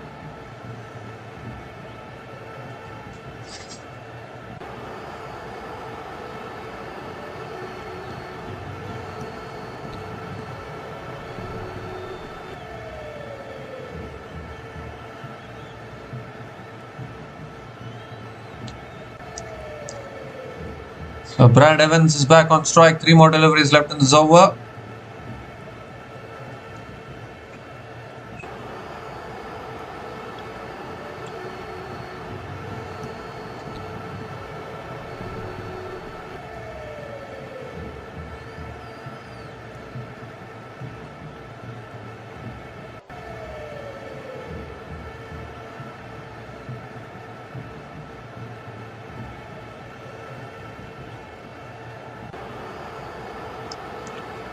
The fourth ball of the over coming up. Oh, he goes big. It's up in the air. Oh, it will be taken, and it is. That is it for Zimbabwe. Matthew Ford finishes it off for West Indies. I think it was a slightly slower delivery there. Brad Evans going for another maximum. We only went on the edge of the bat. And a simple catch means that West Indies have completed the demolition job here. I think it was a leg cutter from Matthew Ford. Only spooned it to the point fielder, and the 10th wicket going down for Zimbabwe, and it is officially the first defeat for Zimbabwe in this tournament. They did really well to defeat Australia and Sri Lanka and come to this round, but West Indies were just too good today. West Indies were put into bat. Zimbabwe won the toss, elected to bowl first. But West Indies were just too clinical. The 254 was always going to be too much to chase down. I mean, West Indies posted 254 for 6 at the end of their 20 overs. And in reply, Zimbabwe, I think it was just too much for Zimbabwe actually. And they've been bundled out for 147 in 17.4 overs. Brad Evans in the end scoring 43 from 21 balls with 2 boundaries and 5 sixers. Otherwise, it would have been an even bigger defeat for Zimbabwe. Some small contributions from Sikandar Raza and Tony Munyonga as well. Sikandar Raza scoring 27 from 20 balls. Tony Munyonga scoring 14 from 16 balls. But unfortunately, even Dion Myers scored 28 from 15 balls. Tadi Vanashe Marumani scored 14 from 8 balls, but the other batters couldn't even come to double digits. A rare failure today for Brian Bennett, who hadn't been dismissed in this tournament till today. But today officially Brian Bennett was dismissed by Akeal Hosein. So a comprehensive win for West Indies, completely outplaying Zimbabwe in all three departments today. Deserved winners. Look at West Indies bowling attack. Kodakesh Moti was the pick of the bowlers, 4 for 28 in his 4 overs. Akeal Hosein 3 for 28 in his 4 overs. Matthew Ford picking up a couple of wickets as well, 2 for 27 in his 3.4. Jason Holder 1 for 25 in his 3 overs. Shamar Joseph was a little expensive today, none for 35 in his 3 overs, but overall a really good bowling performance from West Indies.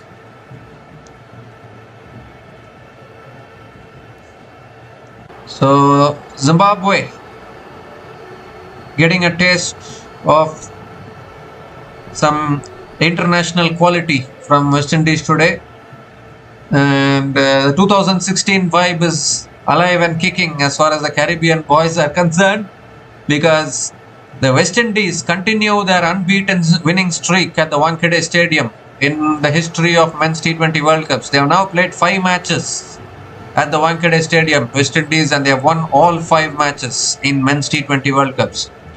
If you rewind back the clock to 2016, they defeated England at the Wankhede in that particular tournament, and then they defeated India in the semi-final of that tournament. And now coming to this tournament, again West Indies have defeated England at the Wankhede Stadium in this tournament as well. Then they defeated Nepal in this tournament, and now they have defeated Zimbabwe as well. So 5 continuous wins for West Indies at the Wankhede Stadium in men's T20 World Cups. So West Indies, a big victory for them. I think they might have gone to the top of the table now courtesy this win. We need to look at the points table. It will be updated later. But a really good win for West Indies, and West Indies and South Africa are looking really good at the moment to make it through to the semi-final, I guess. Obviously West Indies have a big game coming up against India. But I think if West Indies defeats India, India might be eliminated from the tournament. Obviously India has games remaining against Zimbabwe and West Indies. I am pretty sure that India might beat Zimbabwe like what West Indies has done today. But beating West Indies won't be easy for India, because if West Indies are going to be playing like this, then India has to watch out a little bit. So a win by 107 runs for West Indies, and they will go to the top of the table, that is for sure. Their net run rate would have also skyrocketed. So West Indies continue to stay unbeaten in this tournament. And there are now only 2 teams that are unbeaten in this tournament till now. South Africa are unbeaten, West Indies are unbeaten, and both of them will face each other. So one of them will get beaten in that game, that is for sure. So we don't know whether any team will go on to win the tournament unbeaten or whether they'll get defeated. But West Indies winning this match by 107 runs, and they pick up their first win in this Super 8 stage, and they are looking good to qualify for the semi-final. We'll be back again to cover the future matches of this ICC Men's T20 World Cup 2026. So until we come back again, please like, share and subscribe to our channel Runs and Views. Take care guys, cheers and good night.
Thanks for watching. Please like, subscribe, and share.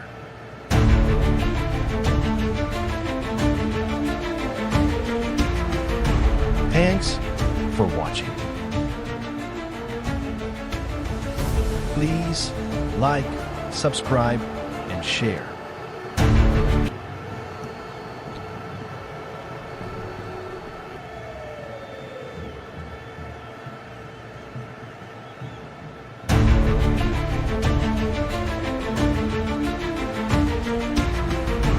Thanks for watching.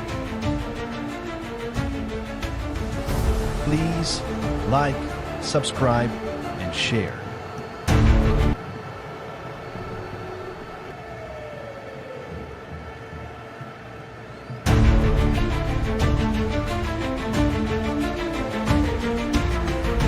Thanks for watching. Please like, subscribe, and share.